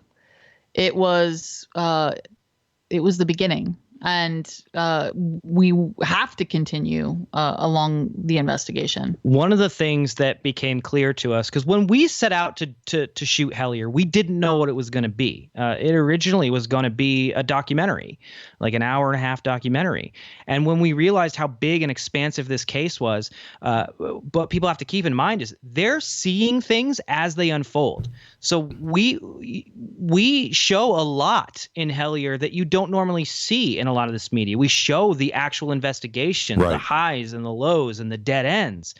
This was the start of something much bigger. And what happens in the final episode, particularly in the last 30 seconds or so, we've had questions where people say, did that really happen? Yeah, it did. It's not there to be cute. Hellier had a different ending until February. And at that point, we knew, okay, this is huge. And the second season is going to be so much bigger and so much more expansive. And we're far more prepared this time than we were the first time. There are indications throughout the first 4 episodes leading into 5, starting with the first episode, that this is a big deal. It's a big case. It's complex. It's not anything what you thought it was ultimately going to be. And there was a lot of secrecy and cloak and dagger bizarro moments in each episode that shows you as the viewer how big and how wide this is. It's not a simple case of some goblins or ETs playing in the backyard with the children's toys. It's much, much bigger than that, which takes me to this.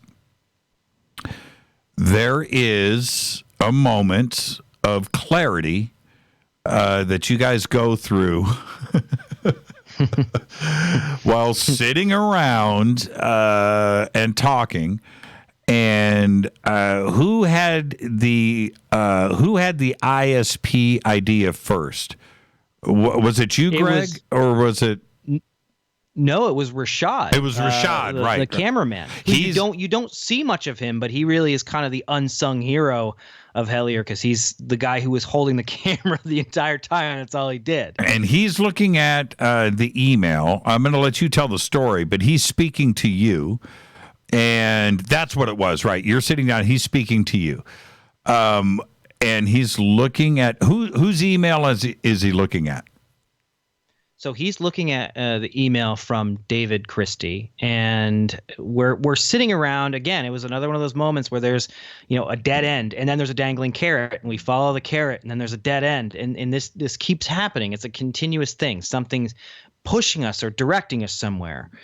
and we're frustrated. We're at the cabin, and we're just kind of sitting around trying to figure out what the next step is. And Rashad says, it says here, I'm just Googling around. It says you might be able to trace this email. You might be able to trace this IP address and figure out where this came from.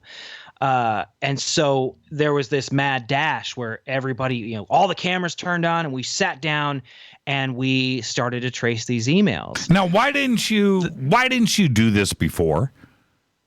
Never occurred to us. I never knew you could do such a thing. I'm not a techie. I had no clue. So it's a good example of like the right group of people. Right. You know what I mean? Where you just have that one person who, Rashad may not have had a background in paranormal investigation, but in that moment he was like, oh, wait, why don't we try this? And we were like, why didn't any of us think about that? Of course, that's what we should try. Now, so it was sort of this like perfect moment. And spoiler alert, Dana's sitting there. Dana's sitting there listening to this conversation. And I'm watching. You're not saying much, Dana, but I can see the wheels are turning. Right? What were you thinking at that moment? I mean, were you at a holy crap moment? Yes, that's the best way to describe it.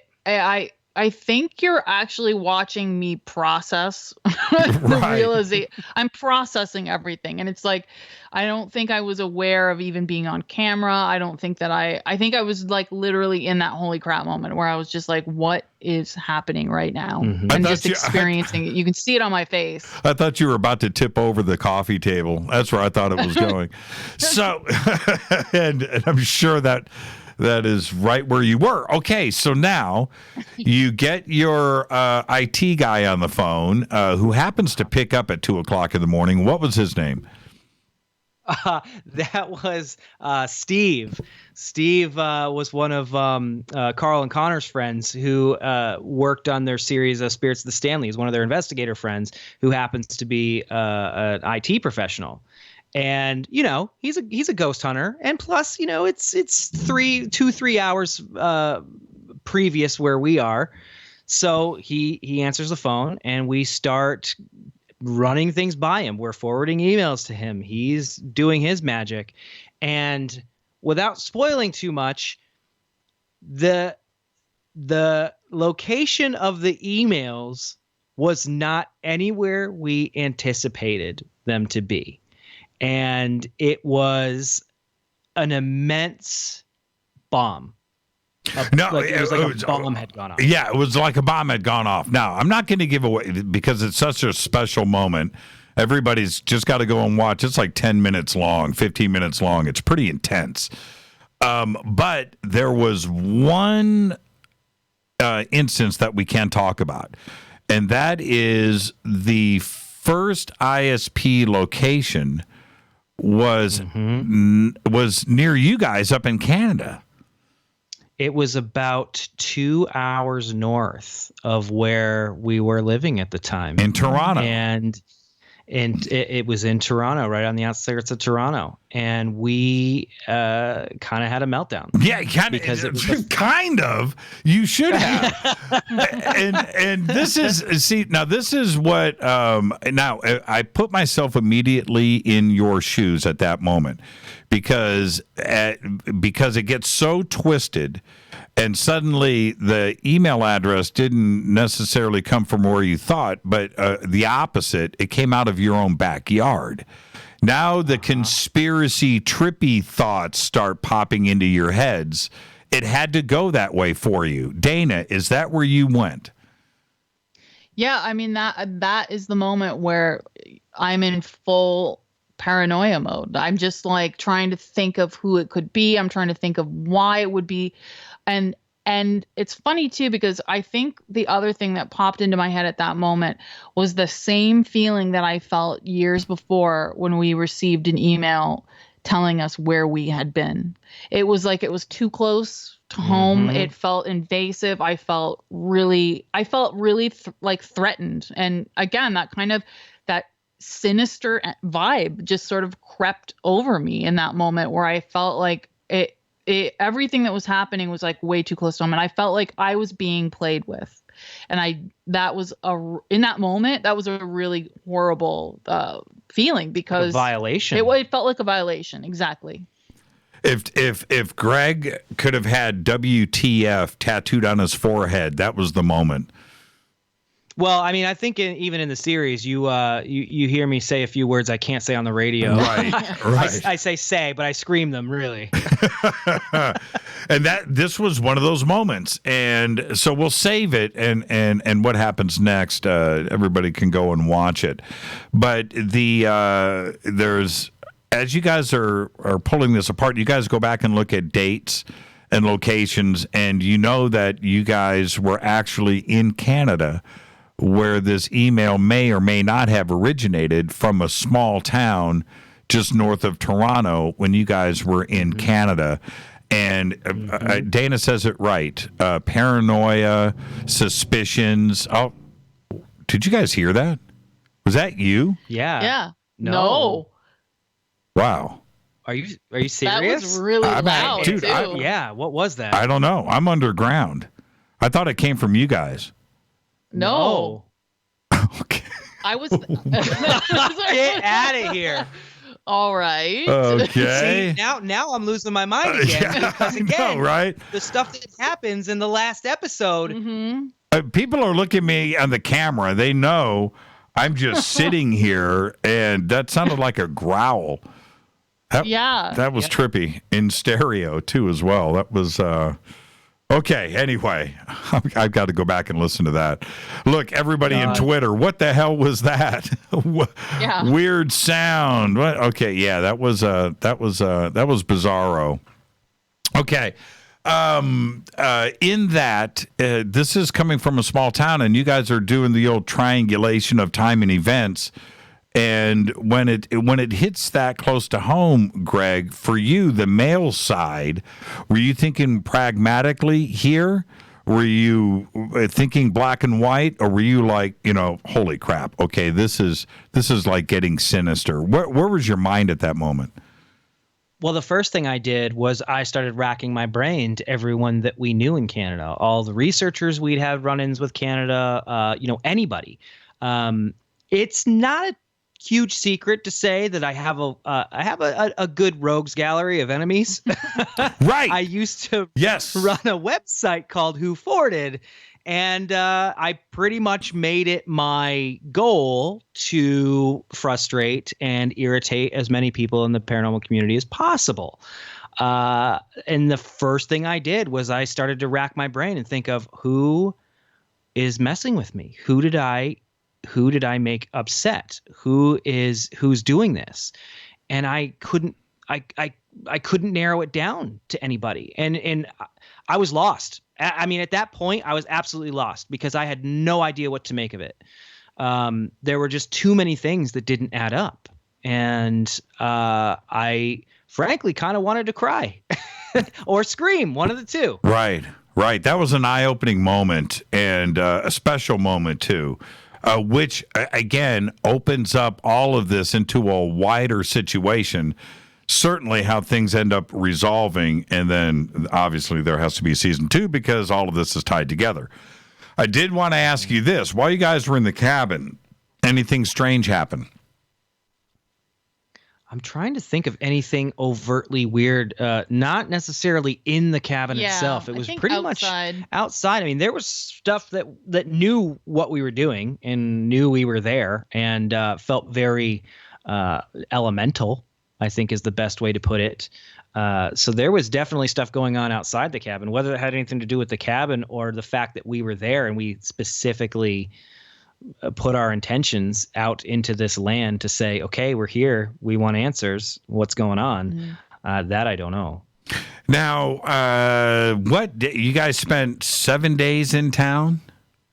Yeah, about a week. Yeah. Okay. About a week. What night was the email ISP night? That was the night before we left. Yeah. Right. Yeah. Okay. That was the night before we left. And so leading up to all of this, the next day, which is episode 5, I'll just let everybody know that's episode 5, and I have chosen not to go there because it's a special episode that ties everything together. But this leads into episode 5.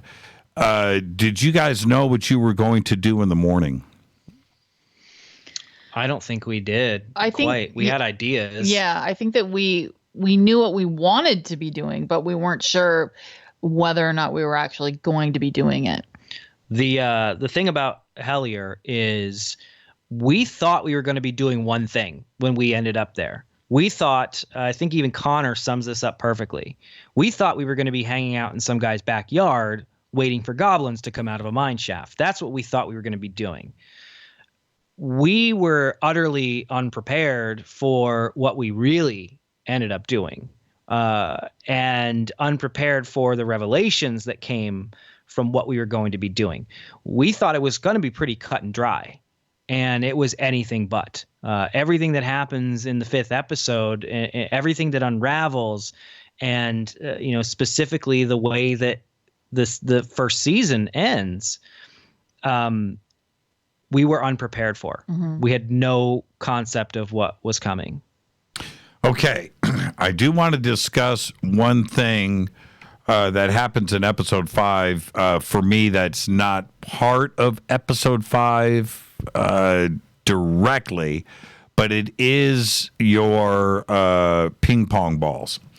And what I want to discuss is because for me it was a very terrifying situation. I don't like being in a situation that I can't control, and you are voluntarily put in something that you cannot control. You don't know what's going to happen or what you are going to see.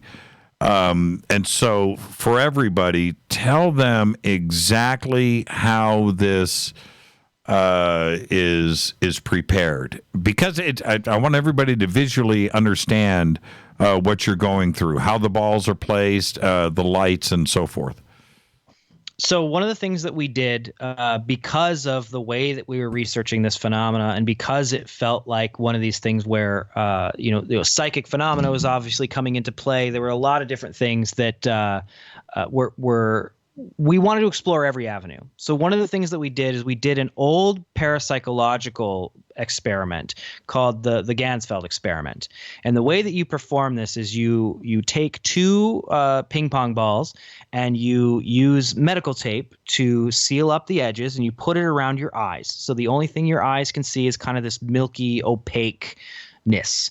And then you take a pair of red lights and you shine the red lights on them. So it almost feels like what you're seeing is something like almost like with your eyes closed and there's a light on your eyes.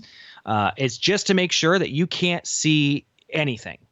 And then you use a pair of headphones and you pump in white noise. So it's just kind of the television static sort of noise.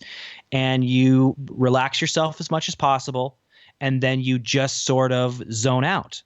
And the theory behind this is that when all of your senses are shut down, when everything is closed down, your sixth sense, your potential psychic abilities kick in, and you can use them better because you're not overwhelmed by audio sensitivity and visual sensitivity. So you're isolated. You hear nothing, you see nothing, and you're just laying there attempting to be comfortable.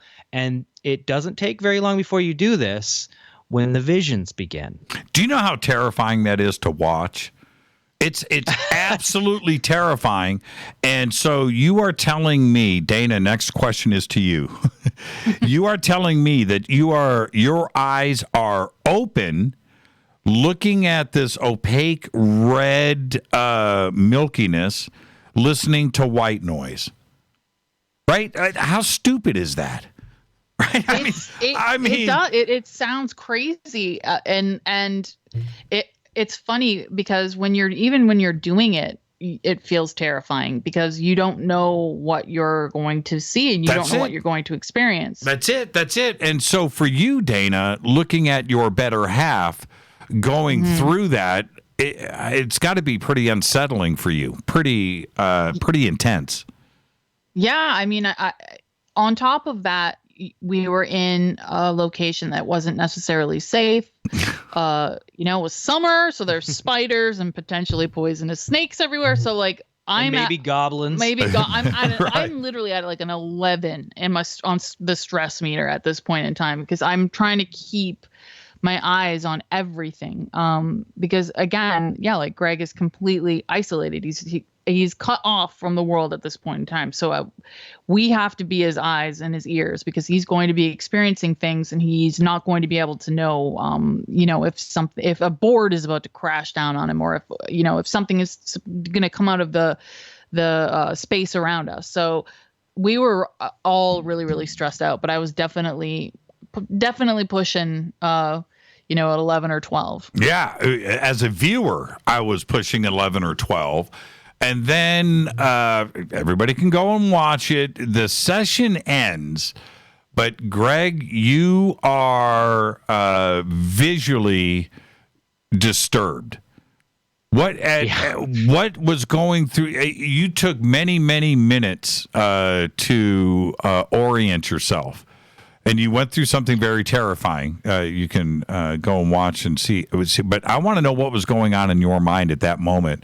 When you sat up, you took off the headphones. You sat there with the ping pong balls on for a few minutes. You didn't even make a move there. I would have ripped them off. What was going through your mind? What happened? People can see exactly how it went down, but the session ended before it was supposed to. Something stopped the session, and it stopped it at a pretty frightening moment. Where things were going to, they certainly seemed like they were going to progress to a place that was going to be pretty frightening, and something stopped it. The white noise actually stopped, I think, like 15 minutes or so before it was supposed to. So something pulled me out of the session, and I had to process that for a minute, because not only what I was experiencing was frightening and fairly extreme, but the fact that something decided, no, we're not going to let that happen, was also frightening. So my experience in Hellier was just constantly processing fear and confusion, basically for a week. And this, was just another chance to do that. It was a very intense moment, and which I'm leaving episode 5 off of the table. I just wanted to know how you guys were dealing with that emotionally. Both, Dana's witnessing what is going down, and so is Connor and Rashad and Carl. I mean, they're all standing there watching this very, very stressful 15, 18-minute period or whatever it was. But for you, I just had to know. I can't imagine what your nerves were like coming out of that, because you sat there for a while pretty disoriented. Yeah, and then to come out of it and have them say there were things whispering to us while you were doing this. I missed all of that. Yeah, man. We were talking about all of that stuff off of the air. That was an intense. That's really well done. All right, you know what? I'm not ready to wrap up. You guys want to do some overtime? Sure. Yeah. You guys are too cool. All right, let's take a break right here. Our guests tonight are Greg and Dana Newkirk, of course. We are talking about their new docu-series. It's called Hellier. It's on Amazon. You can also click on the links over at jimmychurchradio.com. Hellier.tv is right there. It's streaming there. You've got to go and check it out, and we're just going to continue this conversation. It's Fade to Black. I'm your host, Jimmy Church. We'll be right back after this short break. Stay with us.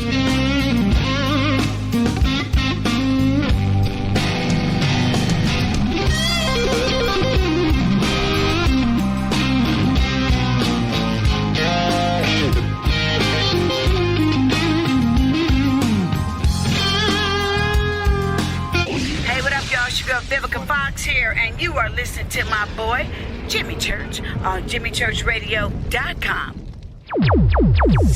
Despite popular opinion, reading a book will not make you smarter. But listening to Jimmy Church will. Hurricanes, earthquakes, wildfires. This year we've experienced more than our fair share. This is Jimmy Church of Fade to Black, and last month I decided to make sure my family does not have to worry about food should we get caught in a real emergency situation. Introducing Numana, a healthy, storable product that tastes so good that you'll want to eat it every day instead of just during those times of duress. All Numana products have a 25-year shelf life, are MSG and GMO-free, no preservatives, and are made in America. With the Numana pack in your home, you'll be able to sleep at night knowing that you've protected your family. Not only have I tasted and tested, I own it. Now you can too. Just click on the Numana banner on JimmyChurchRadio.com and use the promo code Jimmy when you order. In addition to a discount, we'll send you an autographed Fade to Black t-shirt. Seriously, go Beckley Teppy. This is Jimmy Church of Fade to Black, and I take Life Change Tea supplements every single day. It's what I do. Click on their banner at JimmyChurchRadio.com. When you take the beans from Central America with dashes of Indonesian and African mixed in and then roasted to the dark side of Fade to Black, you create the ultimate brew of fringe. Introducing the Fade to Black blend from Rivermoon Coffee. Yes, Rivermoon's darkest customized roast was created for the love of Fade to Black. The alchemy of masterful roasting and smoking the beans is in every sip of this full-bodied, dark Java. I need my coffee dark, deep, with distinct bittersweet chocolate highlights, just like the bunker. Leaning further into the darkness of the roast is Fade to Black blend from Rivermoon Coffee.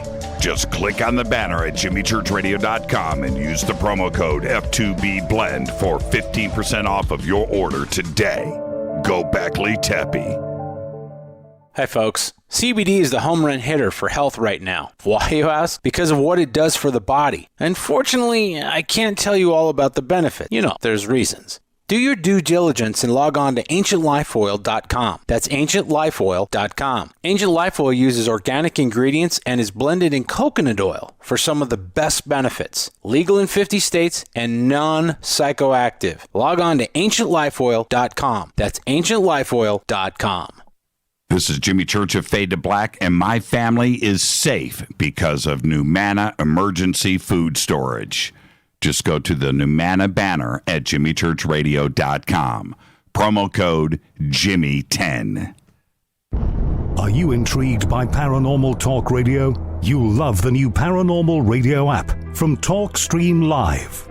You'll find a great selection of talk shows covering UFOs, ghosts, strange phenomena, and much more. Download the Paranormal Radio app now and start listening to the very best in paranormal talk entertainment, including the network you're listening to right now, the Paranormal Radio app, free in Google Play and the iOS App Store. This is Kristen, Erica, Brittany, Gabby, and you're listening to JimmyChurchRadio.com. It's not a lifestyle we chose. We were born this way. KGRARadio.com.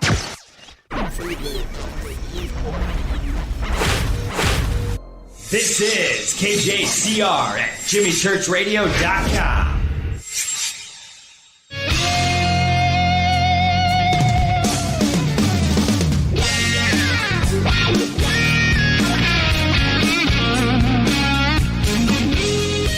Welcome back, Fade to Black. Heading into some overtime with tonight's guests, Greg and Dana Newkirk, discussing their new docu-series. It's called Hellier. It's on Amazon, and you can go and check it out there. And, of course, Hellier.tv is it's streaming there, and it's a great website, cast and crew, and everything Hellier is there.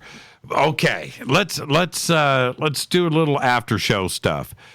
The series premieres, and with that, every strange thing starts to come out of the woodwork, and you have to start to wade through this. How extensive was that?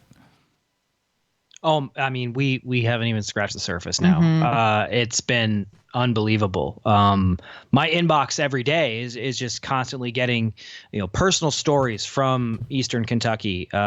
People who want to help with, something else, or people who've experienced something similar in a completely different part of the country. So we have our work cut out for us. And what about the other side, which would be people claiming to be from Hellier or know something about this case, and they need to reach out to you? How much of that happened? I think about as much as we kind of expected, and it's just a matter of kind of doing our due diligence and really going through each one of those emails and each one of those messages with a fine-tooth comb and sort of, looking for signs that they potentially could be, from people who are just trying to hoax us, which is, we were fully expecting that. Yeah. So we were kind of ready for it. We'd had a meeting before it came out. We keep in close touch with Carl and Connor, and we knew that as soon as Hellier dropped, we were going to experience some of that. We were prepared for it. And there's a lot of information about the case that we still have kept to ourselves. So it's one of the easiest ways to know who's telling the truth and who's not. Right. So, like I said earlier in the show, there's fake David Christie Facebook pages that have popped up, and people have tried to point us to them. But it's pretty obvious the people who are telling the truth and the people who aren't, just because we still got some details that we've kept secret. Now, has anybody stepped forward out of Hellier to that you have vetted that does have something to add to this case? Oh, there's dozens. There's dozens of people who've emailed who used to live in Hellier, or at least in the greater Pikeville area, that have similar experiences. People who claim to have had three-toed footprints, and they know that they can take us to a place where they saw these things, or people that have seen UFOs.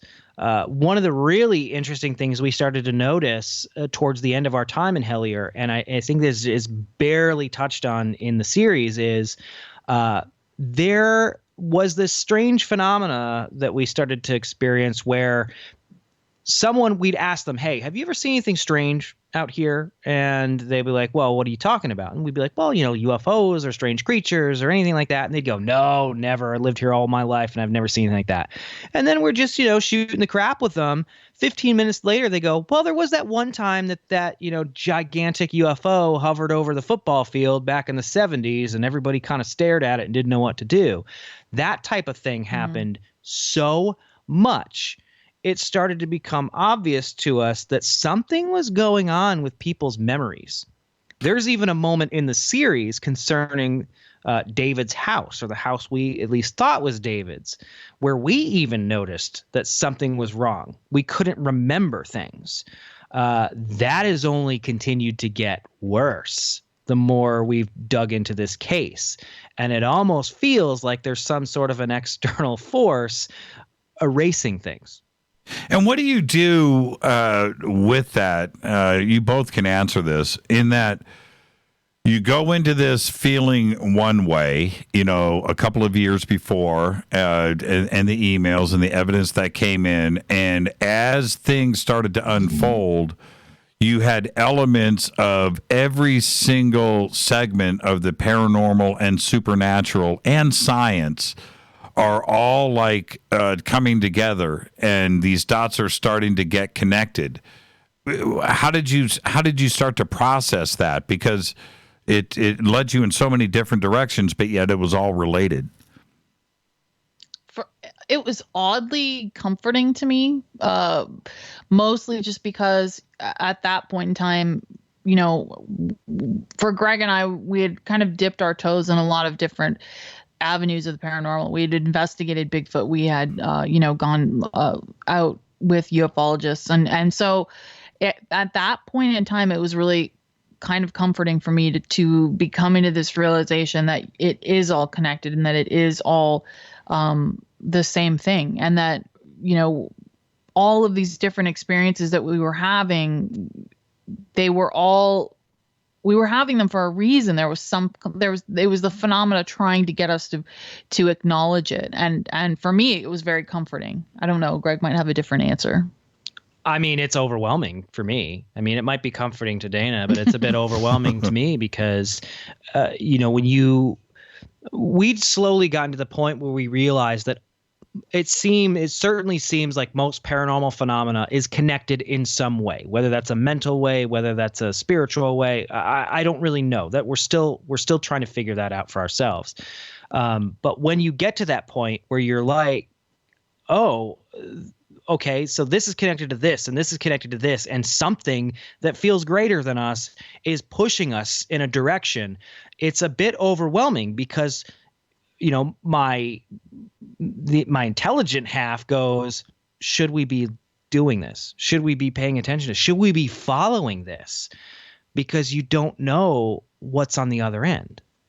And it happens over and over. It's very interesting to see how you guys deal with this. We keep bringing up ufology. We're bringing up Bigfoot, and we're bringing up cryptids. We're bringing up ghosts. We're talking about goblins, right? These don't seem to be connected at all, but yet they are. Clearly, if you start to ignore this, then you are going to miss the big picture and possibly the answers that you're seeking, right? Well, that's the thing that I love so much about Hellier as a project is, there's a problem. And this is something that anyone who's been in the paranormal field for long enough, and even people who are watching from the outside, if you pay attention, you'll notice this problem. And the problem is Bigfoot hunters don't talk to ufologists. Ufologists don't talk to ghost hunters. There's this, it's almost like a feeling like, okay, I hunt Bigfoot, but at least I don't believe in aliens. At least I'm not an idiot who believes in ghosts, that type of thing, Right. A lot of Bigfoot hunters are very flesh and blood. A lot of ufologists are very nuts and bolts. If these people shared information with each other, and they did cross over once in a while, they'd notice that some of the stuff that they're experiencing is so similar to one another. They're just viewing it through their own lenses.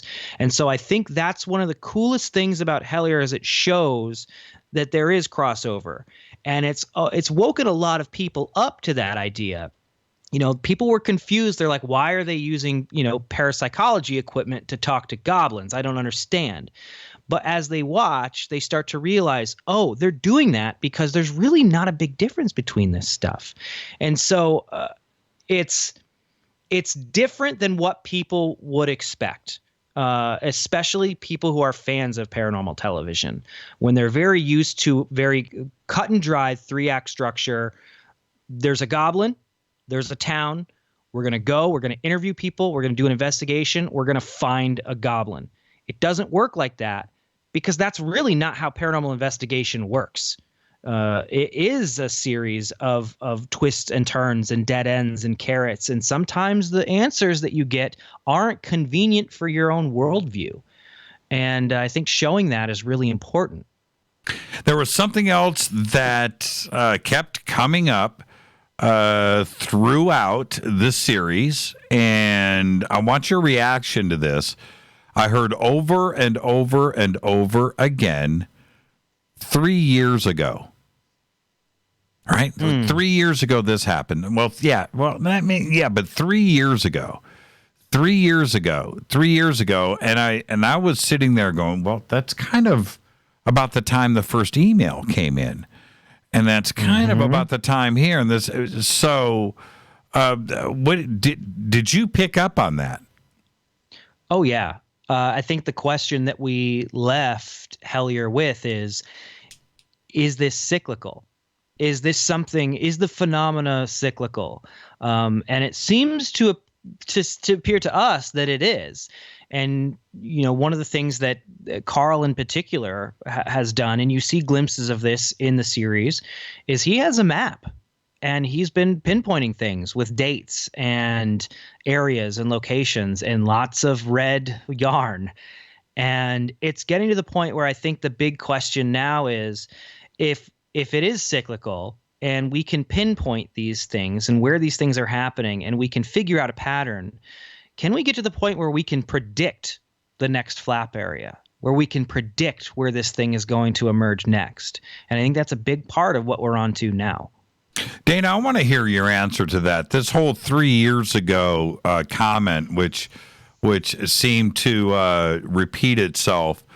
You're thinking from a different mindset. What were you thinking about this 3 years ago comment that just kept getting repeated? I look at it as another synchronicity and another sign, another post. Like, what, for me, my brain instantly goes to astrology, and I'm trying to see if there's correlations between, said date at 3 years ago and the date that we're talking about now. I feel like all of those things are, again, they're these signposts that we're supposed to be looking into what was happening at that time. It's important to look into what was happening at that time because it's going to give us a lot more insight into what we potentially should be looking for in the future. And the 3 years ago comments was coming from people that it was in different timelines. And different scenes. They weren't all, grouped together, saying 3 years ago. This was coming from different sources and different witnesses.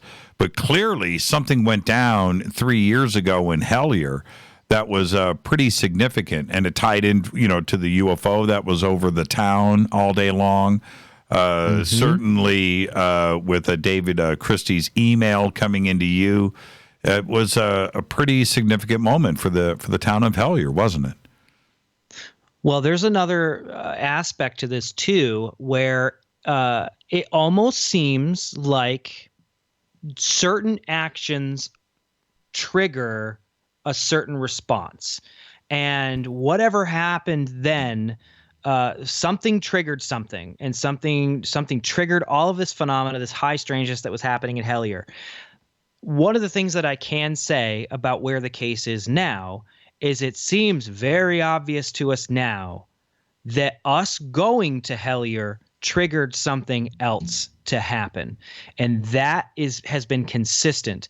And so this idea of things happening on a specific date, there's things that will be revealed in the second season that happen on significant dates that we had no idea until much later. So dates and times and places are important because they are triggers to starting something else. It's like you just flick a domino and then everything else starts to go. And I think what's really interesting is our experience in Hellier the second time. The reason it's so much different from the first time is because something had changed and we needed to go to Hellier and maybe do something to start or at least continue that domino effect. And it continued. Once we got there and did the thing, it continued. Okay. I'm just going to push you guys as far as I can push you. Okay. When it comes to David Christie or Terry Wrist, have they resurfaced? That would be a big spoiler. I can't say. So they did. All I can say is keep watching. Well, yeah, so they did. Otherwise, you would say, no, they didn't. So they did. Maybe not. Okay, let's say if they did, Dana. I'll ask Dana. Greg, I'll ask Dana. If they did surface, would you have met them in person? I think absolutely we would. I knew I did that the right way. I think that's the goal anyway. Yeah, let's back up. Saying that, I think that would be the goal is. Well, and I think this is the question: Are David and Terry the same person? I think let's put you on that question. Well, are David and Terry the same person? And how do we know? How do we know? God, it's so I'm like walking through a minefield right now. How do we know how to find Terry? And how do we know he was a real person? I think that is one of the things that we're onto now. And finding Terry and finding why this happened. That's the question. That's the question. Mm-hmm. Were you able to? I'm excited for part 2 here. There's no doubt about it. Were you able to go back and get one of the biggest questions resolved here? Why your original GeoCities website and email? Why was that selected by David or Terry or if you know if that? But were you able to get that answer? That's hanging out there for me.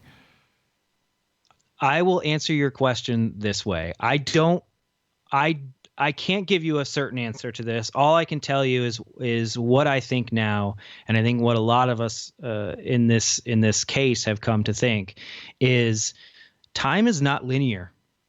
Time is linear for us. So somebody sending me that email back then would have meant nothing. But if someone had a sufficiently far enough view of time, they would know that in a few years we would be in a position where that would mean something. That's exactly the point. I find that so bizarrely strange. Yes. That it was sent to at that time on that website to somebody that would later, obviously partner up with Dana and go off to a very successful paranormal research career and become somebody that is, part of our community. But you wouldn't know that going off of that GeoCities website with a bunch of kids with torches and battle axes. Mm-hmm. And there's a moment in the 5th episode where we call our really good friend John Tenney. He's great, he's by the way. One of the people that we respect the most in this field. We've learned a lot from him, and he's been around a long time and experienced a lot of stuff. And in a moment of frustration, he's he's Gramps. He's who we call when we need some advice. And he says something that has stuck with us continuously. And that is, this will not make sense to you on a linear timeline. These types of things, typically in the paranormal, the longer you do it, the more you realize some things only make sense once you have the right context. So you're getting chunks here and there. So if we are dealing with somebody or something that is more than us, they would have a better idea of how to specifically line things up so that something specific occurs. And you know what? Can I jump in? Yes, all that from Tenney was great, but he says something else that just floored me. He goes, and you will lose your mind. Right? Yeah, he's right. He's 100% right. Yes, it just floored me. Well, congratulations. I mean, the series is great. It's so well done. And I think there's a lot in it for everybody, no matter what part of this community that you come from and you research, because there's a little bit of everything in there for us all. But when can we expect the next installment? We started shooting it in December, and like I said, it's much bigger now. The scope is much wider, which I think people will get a feel for when they finish the series. So I could assume it would probably come out sometime early next year. It really just depends on what we get onto and how much support the first season gets.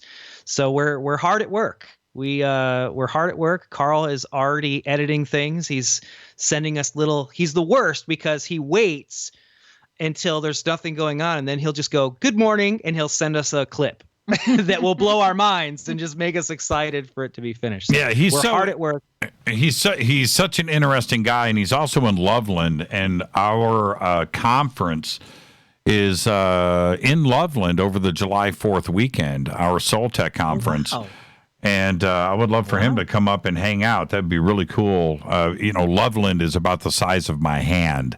So yeah, he can walk there from wherever he lives. You guys are getting ready to head on the road. What are you doing? We're getting ready for our 2019 Traveling Museum of the Paranormal and the Occult exhibition. So we're on our way to the Queen Mary out in Long Beach, California. And then the next weekend, we're going to be in Hawaii. And then it's just kind of a full court press for the rest of the year all over the country with our traveling museum. Wait a minute. You're going to be in my backyard this weekend? Yeah, I think we get into town Thursday night. Thursday night, you are going to be at the Queen Mary this weekend, March 8th, 9th, and 10th?